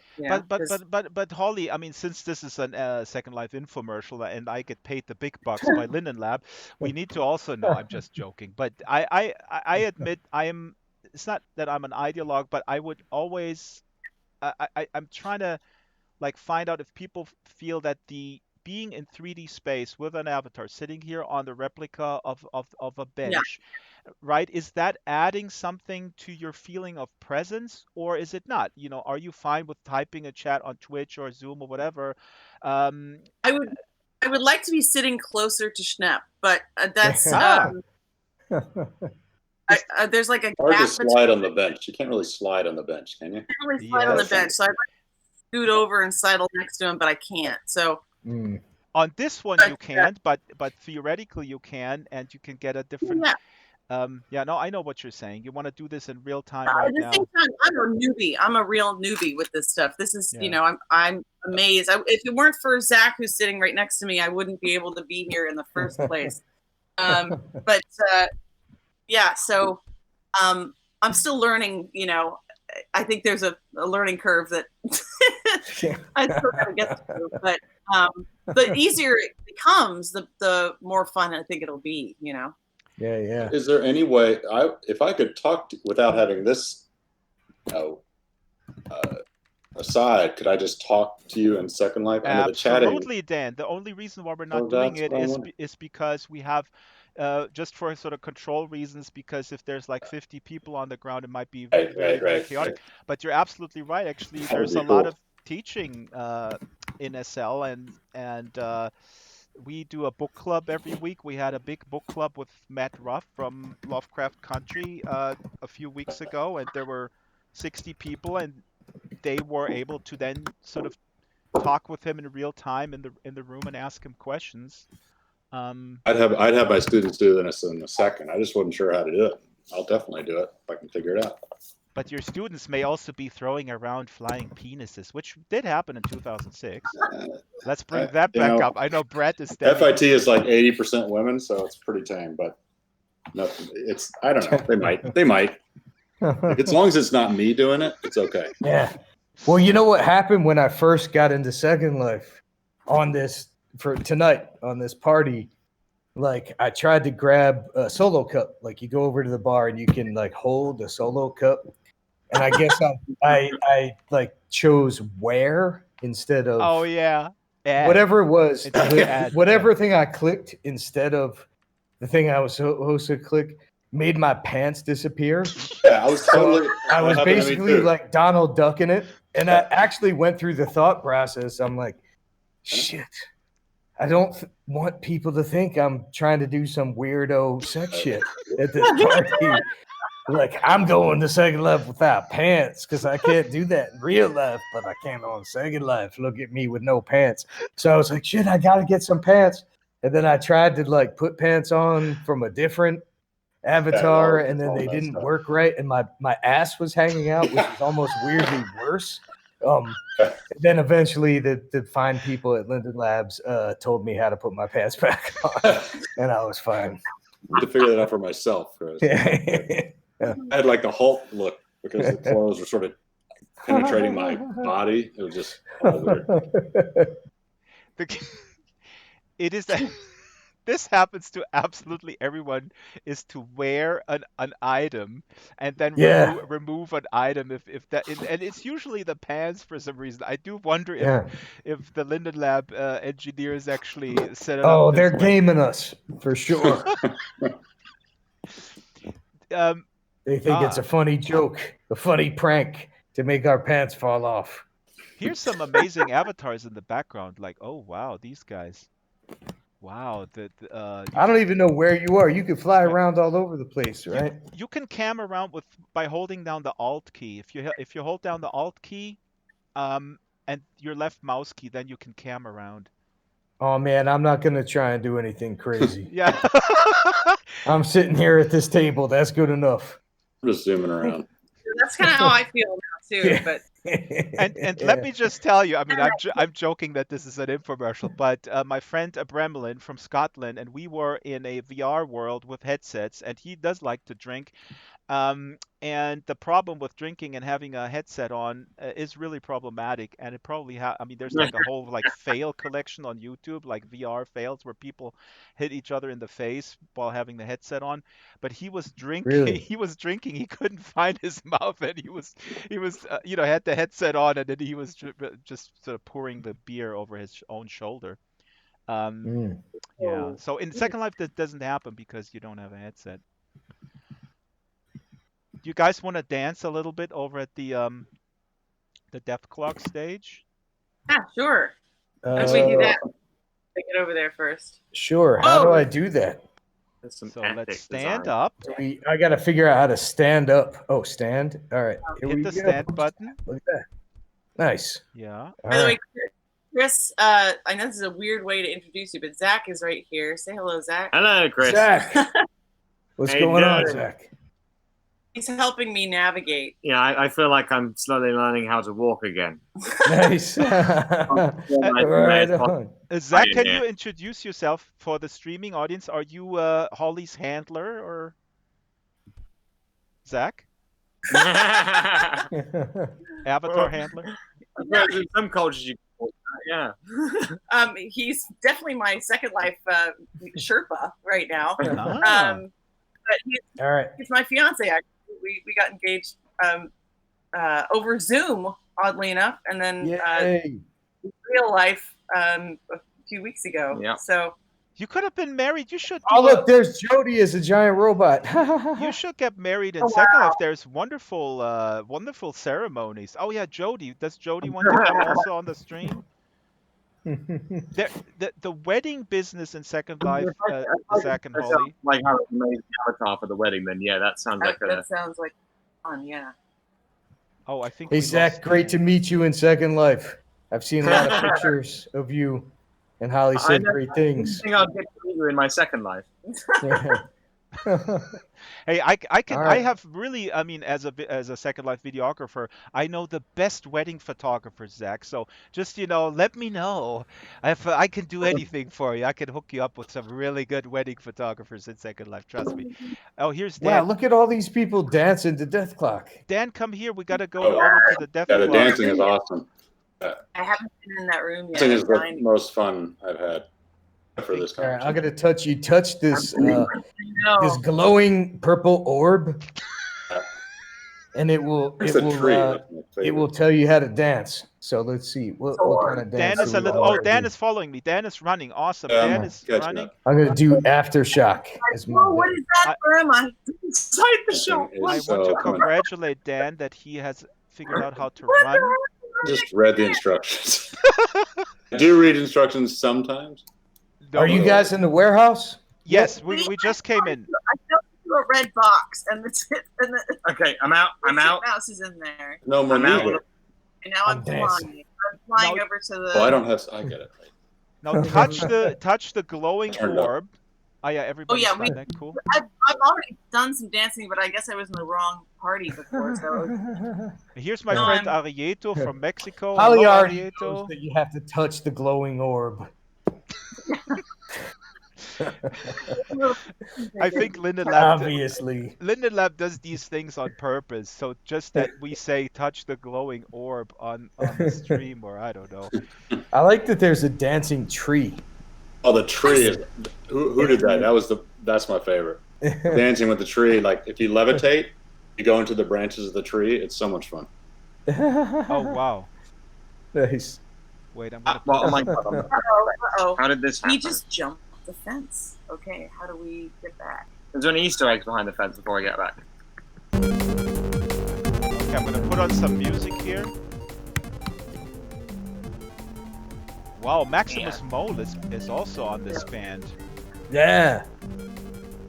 Another mole who's been The moles are everywhere. Yeah.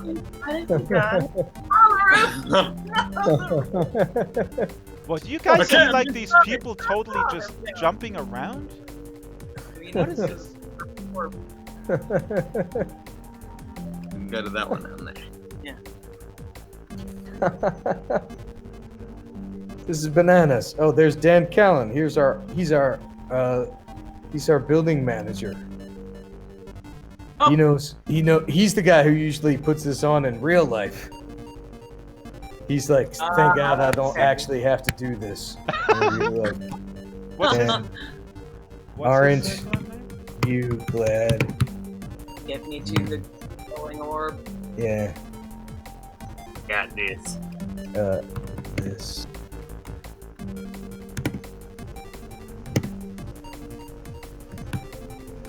Wow, this is awesome.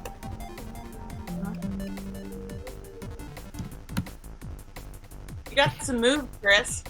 Yeah. I touched a button. I can't remember what the dance is called, but I selected one. Chris still has the solo cup in his hand. I do. That's very accurate. Very accurate. Dance floor. Yeah. Yeah. What? Those people are like, oh, come on, dance more. You're like, I can't. I gotta make sure I don't drop my drink. You know. Yeah. How did you pick up? I'll ask later, I guess. But yeah, you go to one of the bar areas and you could click on a solo cup and it'll be like, do you want? You know what's the weird thing? What? You can actually select male or female solo cup. I'm not sure what the difference is, but that's a distinction. Wow, I wonder what the difference is. Yeah, wow, what is coming out of these? Whoa, what is that white foam? Do you see the white foam? I do see it. a rabies vector foe dismantled. Is what it says. Did you guys see the dancing house earlier? That was pretty good. That was crazy. It was an entire house, and it came into this warehouse and was dancing around, and it filled up almost the entire warehouse because it was the size of a house. And it clicked the dance, so it started dancing. Seleko says, I don't want to die. God, I'm sorry, I'll repent. I mean, in response to the foam coming out. Oh, right Whoa, on. the foam is totally... It's rising. The Whoa. foam is rising. No, I'll get back to the dancing. So the tree, Darren is the tree, but he's not a tree anymore. I don't see the tree. Oh. Darren ES is the tree, but he took he's now Oh, it's a tree. guy. It's a tree on my feed, man. Oh, it is? That's so Yeah, weird. he's straight up a dancing tree. How does that work? How do I get to that? Sometimes there's man. a delay when they change avatars. It could be a little delay. Oh, yeah, I told him to change, but he didn't know. Oh, Brett Linden's in going on here with the too. white shit. I see Brett.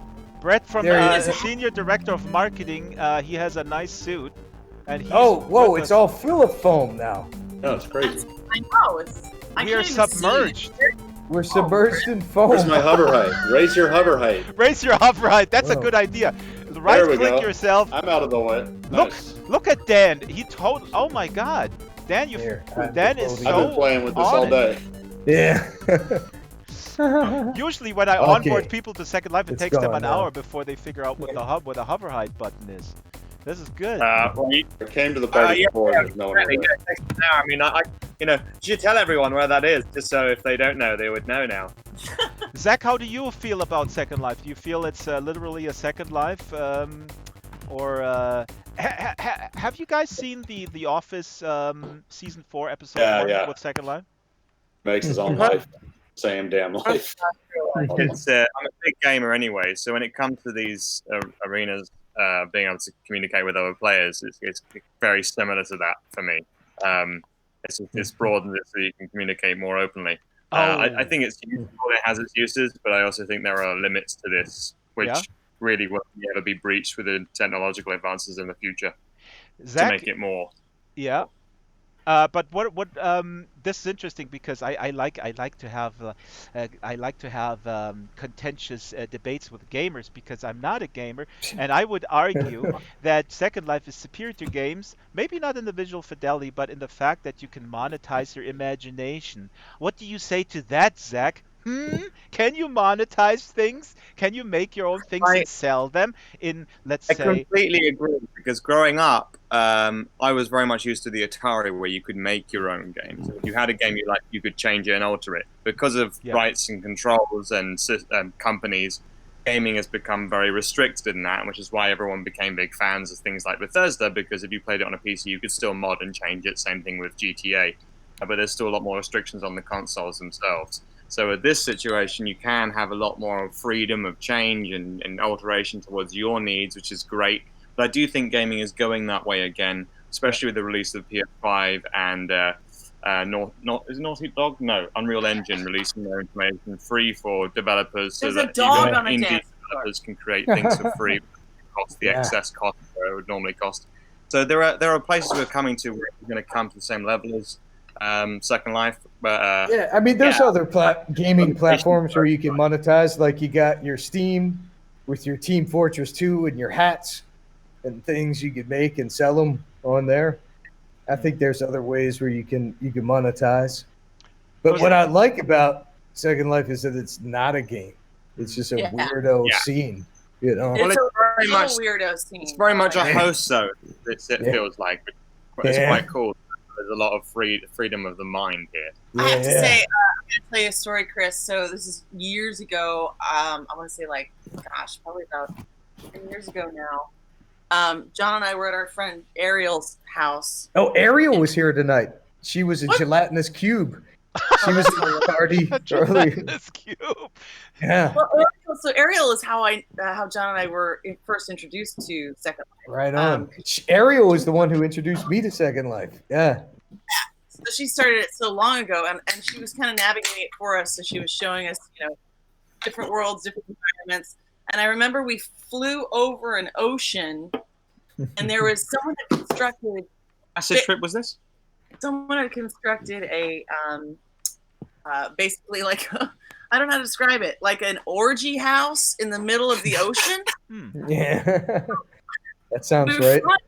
Thing, and there are all these people in this room, like just going at it. I was like, "Whoa, what is this game?" I was like, "What is this place?" Well, why wouldn't you do it in an like, ocean?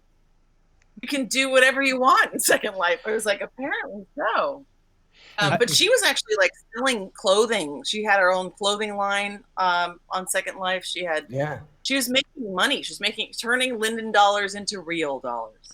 Yeah. I've been documenting this for a while. I mean, there's a lot of people who make a very comfortable living with a lot of different things, and others. And Zach, I think what you said is really spot on. That this, you know, a lot of other game companies they realize that customizing and making your own worlds is something that people really want. I would say Second Life has, you know, pioneered this, and with the just one more point about the monetization aspect. There's a lot of people who make a good living, but others are just using it as their own sort of 3D piece of paper, like a blank piece of paper, and you walk through their mind, if you will, right? So there is no purpose other than going into an immersive art gallery and going into the brain of a person who has a vivid imagination, if that person is a trained artist or maybe that person is an amateur or a hobbyist. And I think that's the thing when it comes to this, the gaming world. Companies often don't want that to happen in games. If that happens, then they lose their money making on charging you 50 for a small gun. Because they know that if a creative, that someone who knows how to do this stuff, they could do it in an hour and be like, yeah, if you want to, you can give me 5 cents for it. And that would still make them a nice amount of money, as opposed to a company where they can really, you know, they can drain people because they've convinced a certain amount of gamers nowadays that, you know, yeah, it's worth paying £5 for a gun, $5 for a gun. Yep. Actually, it's not. You paid $60 for the game. Give us the damn gun. So, whereas Second Life has already got that freedom to it and has an ability for everyone to have something out of it, not just the corporates. So, yeah, I know. I mean, that's literally you're spot on, and that's of course the concept of Second Life is with the Linden dollar, that you operate with the Linden dollar in world, and then you cash it out in dollars or euros. It's about, you know, like I sometimes explain it as like a digital Etsy or maybe like that. Second Life still has an economy of about $500 million US annually user to user transaction. It's gigantic, and those are tiny little micropayments. Yeah. Well, there is only one thing about Second Life that still makes me a little bit weird, and that's people getting lost in it a bit too much. There's obviously many stories over the years of people wanting to off themselves, accuse their partners of murder when they've deleted their files. I mean, there's been some points where people have slightly lost touch of what really matters when it comes to getting so in depth with it. So I think there needs to be some sort of area where we have a boundary to kind of remind people, like, this is digital. Don't go too far. Zach, this is a good point, but I would push back against it. Here's an anecdote and another point. The point, my question would be, isn't that a problem with if you have unlimited television and a lot of beer next to the television and a couch? So that would be my number one point, that this kind of problem starts with freely available booze at the liquor store and really bad television. And the other point would be that arguably, and I don't have any data on this, but being in Second Life for 12 years, and I've done so many documentaries. I'm doing another one with University of Irvine about people who are mobility impaired, maybe who don't have a creative outlet. Most people have their shit together, and they can completely see the difference between the physical realm and the virtual realm. As a matter of fact, they use Second Life just as a a canvas. So when they step away from the canvas, they're back in the physical realm. So I mean, I guess my point would be that I'm worried about the same things, especially for young folks, but I'm more worried about them watching right-wing YouTube channels than hanging out in Second Life, to be honest. So your argument is people can be influenced by anything, right? Well, I think if Zach is talking about like losing the grip on reality, you know, dissolving relationships and that stuff does happen, I would argue this is something where it can happen with any other thing. Well, I'm saying as well as getting not even losing touch of reality physically. You know, you were aware of your reality around you, but you put too much stock into in terms of the digital world of which you've created your Second Life. Therefore, you can end up taking things to extremes that you would want to end your life if you ended up losing your file and having to start your avatar again. That kind of level, what you're saying. I understand. I understand. You know, you have to be careful about. You have to remind people individually that they need to be responsible for themselves and how far they go into these things, and remember that, you know, it is a system, it's a setup for you to be able to live another life, but it doesn't mean that's why it's called a second life. It's not called the only life. Yeah, but what life can you? I mean, honestly, but I don't dancing understand. But right now, I'm right next to a dancing tree. I'm like, that reminds me of the anecdote I told you earlier, Drax. When Ariel first introduced me to this, like maybe for a week or two, I was on it a lot. And Shannon was like, "What are you doing every night on your laptop? What is that?" And you like, said, "I'm hanging out in a sex dungeon." Yeah, and she was like, "Second Life? What about First Life?" Yeah, but look, if you know, somebody asked me from a German. I did an interview with a German magazine, and they asked how many hours do I spend on Second Life per week, and I said 50 hours. And they go like, "Are you crazy?" And I said, "No, it's my job. I actually have very little commute. I wake up in the morning, I drink my tea, I read a little bit the news, and I read a book, and then I go to my computer and I go into my Second Life, and then I do my job, and then I click the off button at the end of the day. I go for a walk with the dog. So it's arguably that's a good balanced level. Yeah, right. Did you see what's in the chat, by the way? Somebody said, "What happens in the foam stays in the foam." I mean, there is a great example that always worries me. Like a friend of mine when I was in drama school had a deformity that was caused by him playing WoW for too many hours as he was growing up. Oh my god! And it caused his legs not to grow correctly, so he could never straighten his legs. So he always stands to this day with bent knees, and it looks. You don't realize if he wears baggy trousers, but when he's got normal slim-fitting jeans or anything, it's very obvious, and it's stuck with him now forever. And that's the thing that concerns me. That you can do 50 hours, but you still need to get up. You need to go out. You need to do your own thing, and you can enjoy those two different lives. And that's what I love about gaming. You can be this other character, another person, the person you want to be in another way, and then come back to yourself. And it gives you an outlet to do so much. But don't let the outlet become the main. That's the thing I worry about with people. I completely agree with you, and Zach, please don't get me wrong. I'm totally worried about similar things. I would just say that this can happen with any gaming outlet, or let's say with, I don't know, Big Brother or whatever TV show. I know what you're saying. With believing in people that you shouldn't believe in. Mm-hmm. And that's a real issue in a world that that's falling apart, arguably, and especially young people. When you see there's very little for me to I mean, my job prospects are shitty, the pay is shitty, the world is coming apart. Of course, the outlet of having a game or a Second Life, if you will, is very alluring. But I would argue that Second Life, by the fact that you can have it as a creative outlet, it could, if you're okay otherwise, mentally stable, then Second Life can be just like a notepad can be in a bunch of crayons or whatever, right? Or like a musical instrument or something like that. Yeah. Especially now. I mean, there is so much potential for it right now with this pandemic going on, and the ability to be able to actually hang out with people. The need is there naturally within ourselves as human beings. I'm gonna stop dancing and I'm gonna head back to the bench with John. Oh yeah, that's cool. Somebody on the chat just said a good rule of thumb is 1 hour of computer to 10 to 15 minutes outside. I don't know if they're listening to this. Or if they just randomly ask the guy if he's modulating his message for if he actually really thinks it's 3 hours computer to 1 minute to go to the bathroom. See, but Holly can now go back. She can go back to the bench just like in a real party. And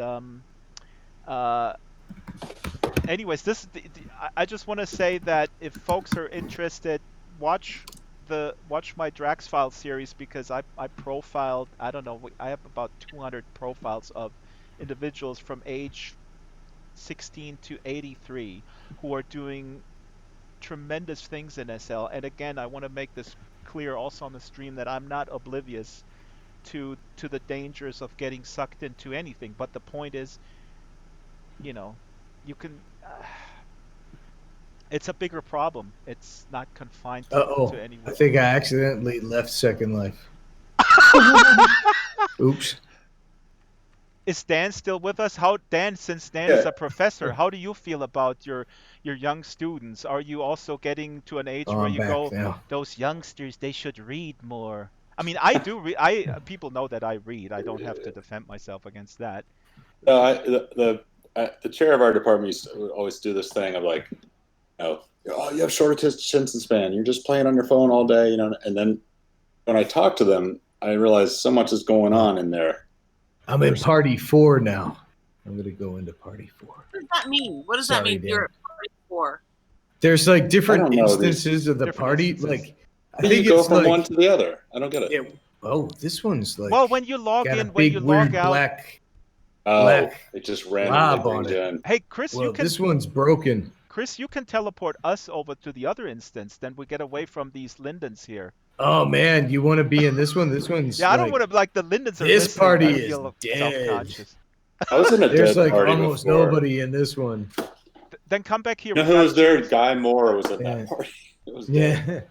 How do I go? All right, so I go back to you. I'll teleport you. You were saying something interesting, Dan, about stuff going on.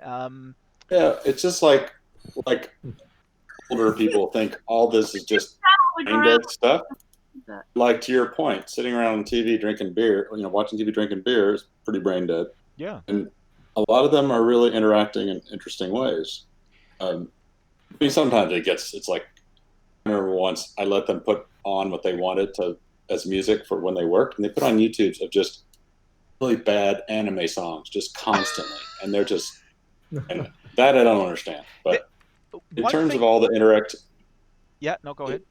I mean, in terms of this, and truthfully, I was about to sign off, and I wanted to say I want to talk to you more about a way of getting FIT doing this in their classrooms, because every school is struggling with this right now. Dan, I did a whole investigation with Florida State University. I'll send you the video. I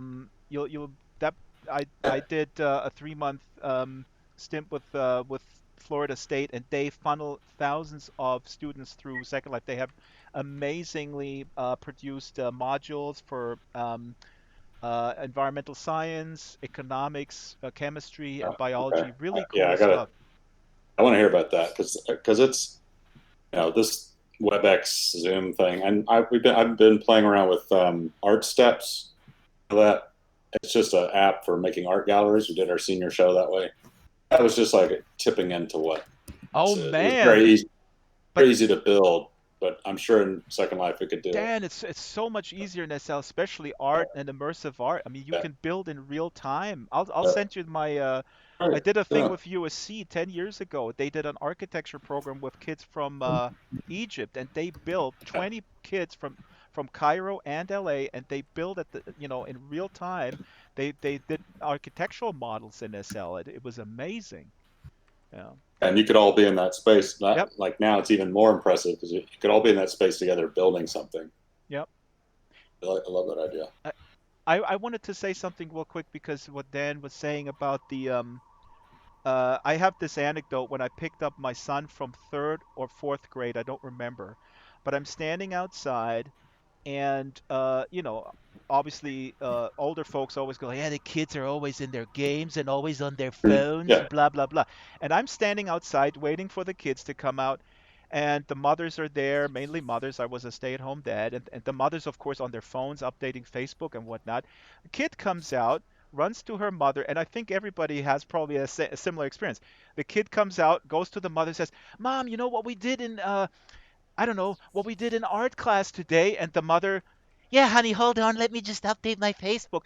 You know what I'm saying? Like, I mean, where does it come from? And it's so disingenuous when older folks criticize younger generations that they're not able to, hold their attention span or whatever, Right. while they have Right. the. This is a global issue, another. It's a multi-generational issue with social media. I mean, yeah. I have mixed feelings sometimes. We're gonna leave Discord, and I'm gonna go hang out with Schnepp for a little while. Okay. That sounds great. Awesome. Holly, thank you for joining us. Thank It's you. Thanks so great much. to meet you. This is Great to On meet you. I Discord. can't wait to meet in person eventually in the meat world. In the meat Yeah, I world. would love to. Let's all meet in the meat world. No, I'm an ideologue. Don't leave me. I'm alone. Just a head. I'm only a head of no body. Hey, Drax, I think it might be about that time for me, too. Yeah. I'm about to turn into a pumpkin. Chris, I am here, man. this has been amazing. Please, Right on. thank you guys. Very Thank cool. you, Holly, Zach, and Chris, and Dan, and thank you, Lindens. Really great job, and I hope people had a good time. Here's still a tree. And it's 8 in the morning for me locally, which is good. Then I can go with the dog. Right Yeah. on. Awesome. Well, have Thanks, a fun time Drax. walking your dog. And yeah, I'll be definitely retroactively checking out the stream to see if it makes sense when I'm sober. Yeah, just give me the timestamps, what to censor, and put a black bar over it or whatever. I don't even know if you can do that. Right on. The dog is Hey, saving me. Chris, By the way, great for to- people great who to are hear from you. addicted to virtual worlds and stuff like that, just get yourself a dog, and the dog will lick your toe when they want you to get up and go outside. All right. That's it. That's a good. And for people who want to read books, this Wednesday, the book club, where we have over 3,000 viewers, by the way, Dan and Chris. These are people who love books. These are people who are in Second Life, and I'm interviewing people who write books, and that shows you that there are people who are actually reading stuff. This Wednesday, this is my last word on my own for my own thing. This Wednesday, the book club is at 5 o'clock Pacific time. Sorry. Yes, is it 5? Yes, it's 5 o'clock. Usually it's 12. All right. Then I'm going to end the stream. And goodbye, everyone. Brett is still in All there. right. Thanks, man. It was a good Chris, time. yeah. Bye. Have a good one. Bye. Later. And I'm leaving the voice channel. Wow, there is this tree. Now this is a really interesting discussion that we just had, and I think it's really important to keep this discussion going and have an open mind and a sort of a critical lens towards what virtual worlds or games do to us. And again, I mean, I'm not personally not drunk on the Kool-Aid that this is the panacea or whatever. There are dangers, but I would argue I would argue that the issues that may or may come to the fore in games or digital online worlds, if there are issues, they come from pre-existing issues, and they have to be addressed, and those are valid things like loneliness, and just the general, although I know instances of people who have said that their depression there was mitigated by having a group in Second Life. Thalia Lemon says this game is very confusing. This is not a game. I think I'm gonna sign off too. This was awesome. And oh wow, look, the foam is totally red now. It's blood foam. Thalia on the stream, this is not a game. Check out some of the other stuff on my channel. Mila is saying there's a possibility you overindulge, but there's a lot that can factor into it. That's kind of what I'm saying in a long-winded way. Thank you, Mila. I'm saying that it's very easy to blame a specific game or digital offering for issues that somebody has, issues like anxiety, depression, and serious issues. But you know, having worked with the disability community that is very strong in SL, there's a wonderful group called Virtual Ability. They do amazing events, and I'm streaming from their big event on October 10th. They have wonderful online support in Second Life, online support in Second Life for people with various issues. And so this is something where SL or an online space where you can have your own embodiment, where you're not judged. You know, you're not judged on your appearance or your mental state. You can peel back the onion on your own pace. It can be extremely powerful. I'm working on a story with a guy from the Mayo Clinic about their efforts to do all sorts of therapeutic things, and you know, there's a lot of regulations that prevent psychotherapy offerings to be implemented in virtual worlds, and those are very valid restrictions that have to be talked about and figured out. But I'm just now seeing the Bigfoot walking back and forth through the Hollywood sign. Good night, Second Life. Good night, and good day, Europe. I gotta go to the bathroom. Sorry, that's too much information. Here's a bathroom. So, thank you guys for watching. Check out the other videos on my channel. Check out the Our Digital Selves documentary. And let me just type this. Check out. Is there a hashtag? Our Digital Selves, which is a feature doc on SL on my channel. Thanks for watching. Arieto is still here. Arieto, wonderful to see you. And I'll talk to Arieto next week. Arieto is a good example of someone who uses Second Life in very creative ways. Where's Arieto? Is she submerged by the lava? Oh my god. Check this out. Here's Brett, Senior Director of Marketing. This is what they do on their weekends. They're addicted to Second Life themselves, these Lindens. Let's be honest. Look at it. He could go with his dog, you know, or do some knitting or whatever they do. Seleko says this is a German dream. What does this mean?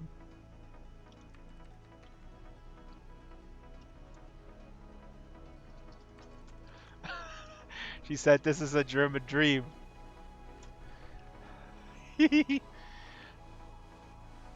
I don't know, a dance floor with lava. I don't know why that is a German dream. Okay, I'm gonna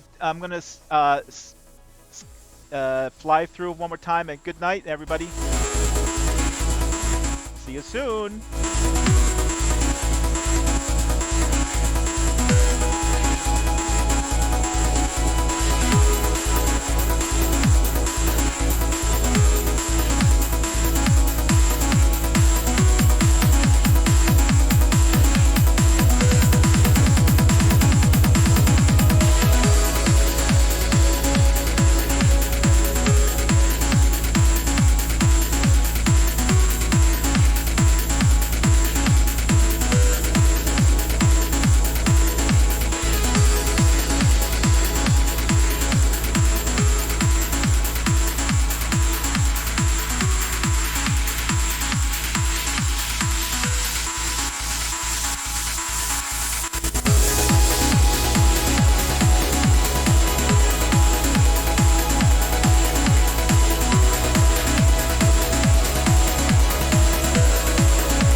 was some music from the folks at for Zona, and I'm just playing some tunes that are not registered with the Performing Rights Society.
that was a little tune for a SL video that, let's see. Let's play something else. And then I will go with the dog. But this is so much fun, just camming around. Oh, this is... I used this for a film way back when. I don't know if I have this registered. But since it's my music, it's fine, I guess, on my own channel.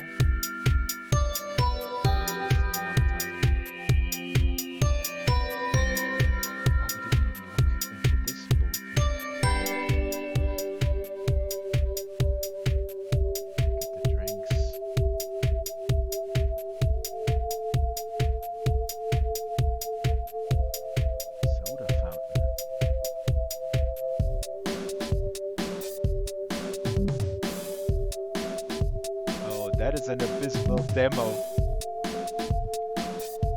Those demo drums.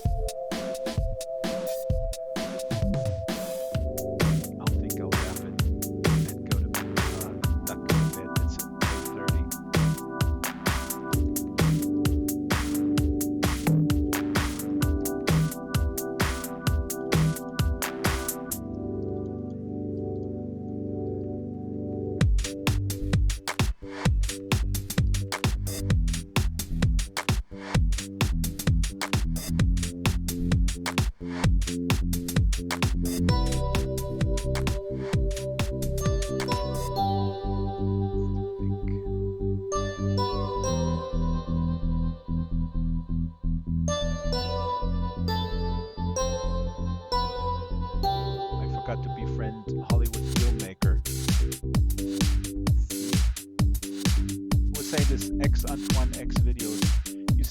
When I zoom out, it gets a little choppy here with the frame rate, and of course with the people. But the key is to have the turn off shadows.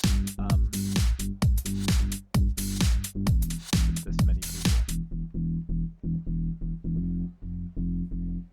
but you can build a computer that runs SL really well for $800.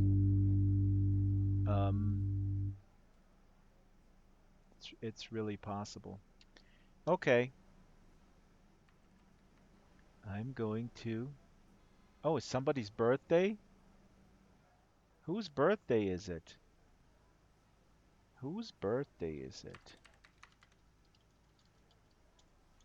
I missed that. Birthdays need to be honored. Okay, thanks for watching. This was super fun and well worth getting up early. Walk the dog and stay offline and record some music.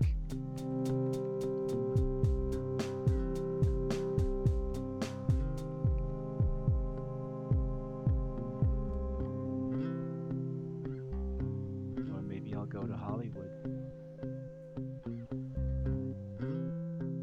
Oh, what happened? I can't go to Hollywood. Going closer to Hollywood and the Hollywood sign is always at the same distance. What's happening? Okay, good night everybody. Good night everybody in the US, and good day in Australia, and good day in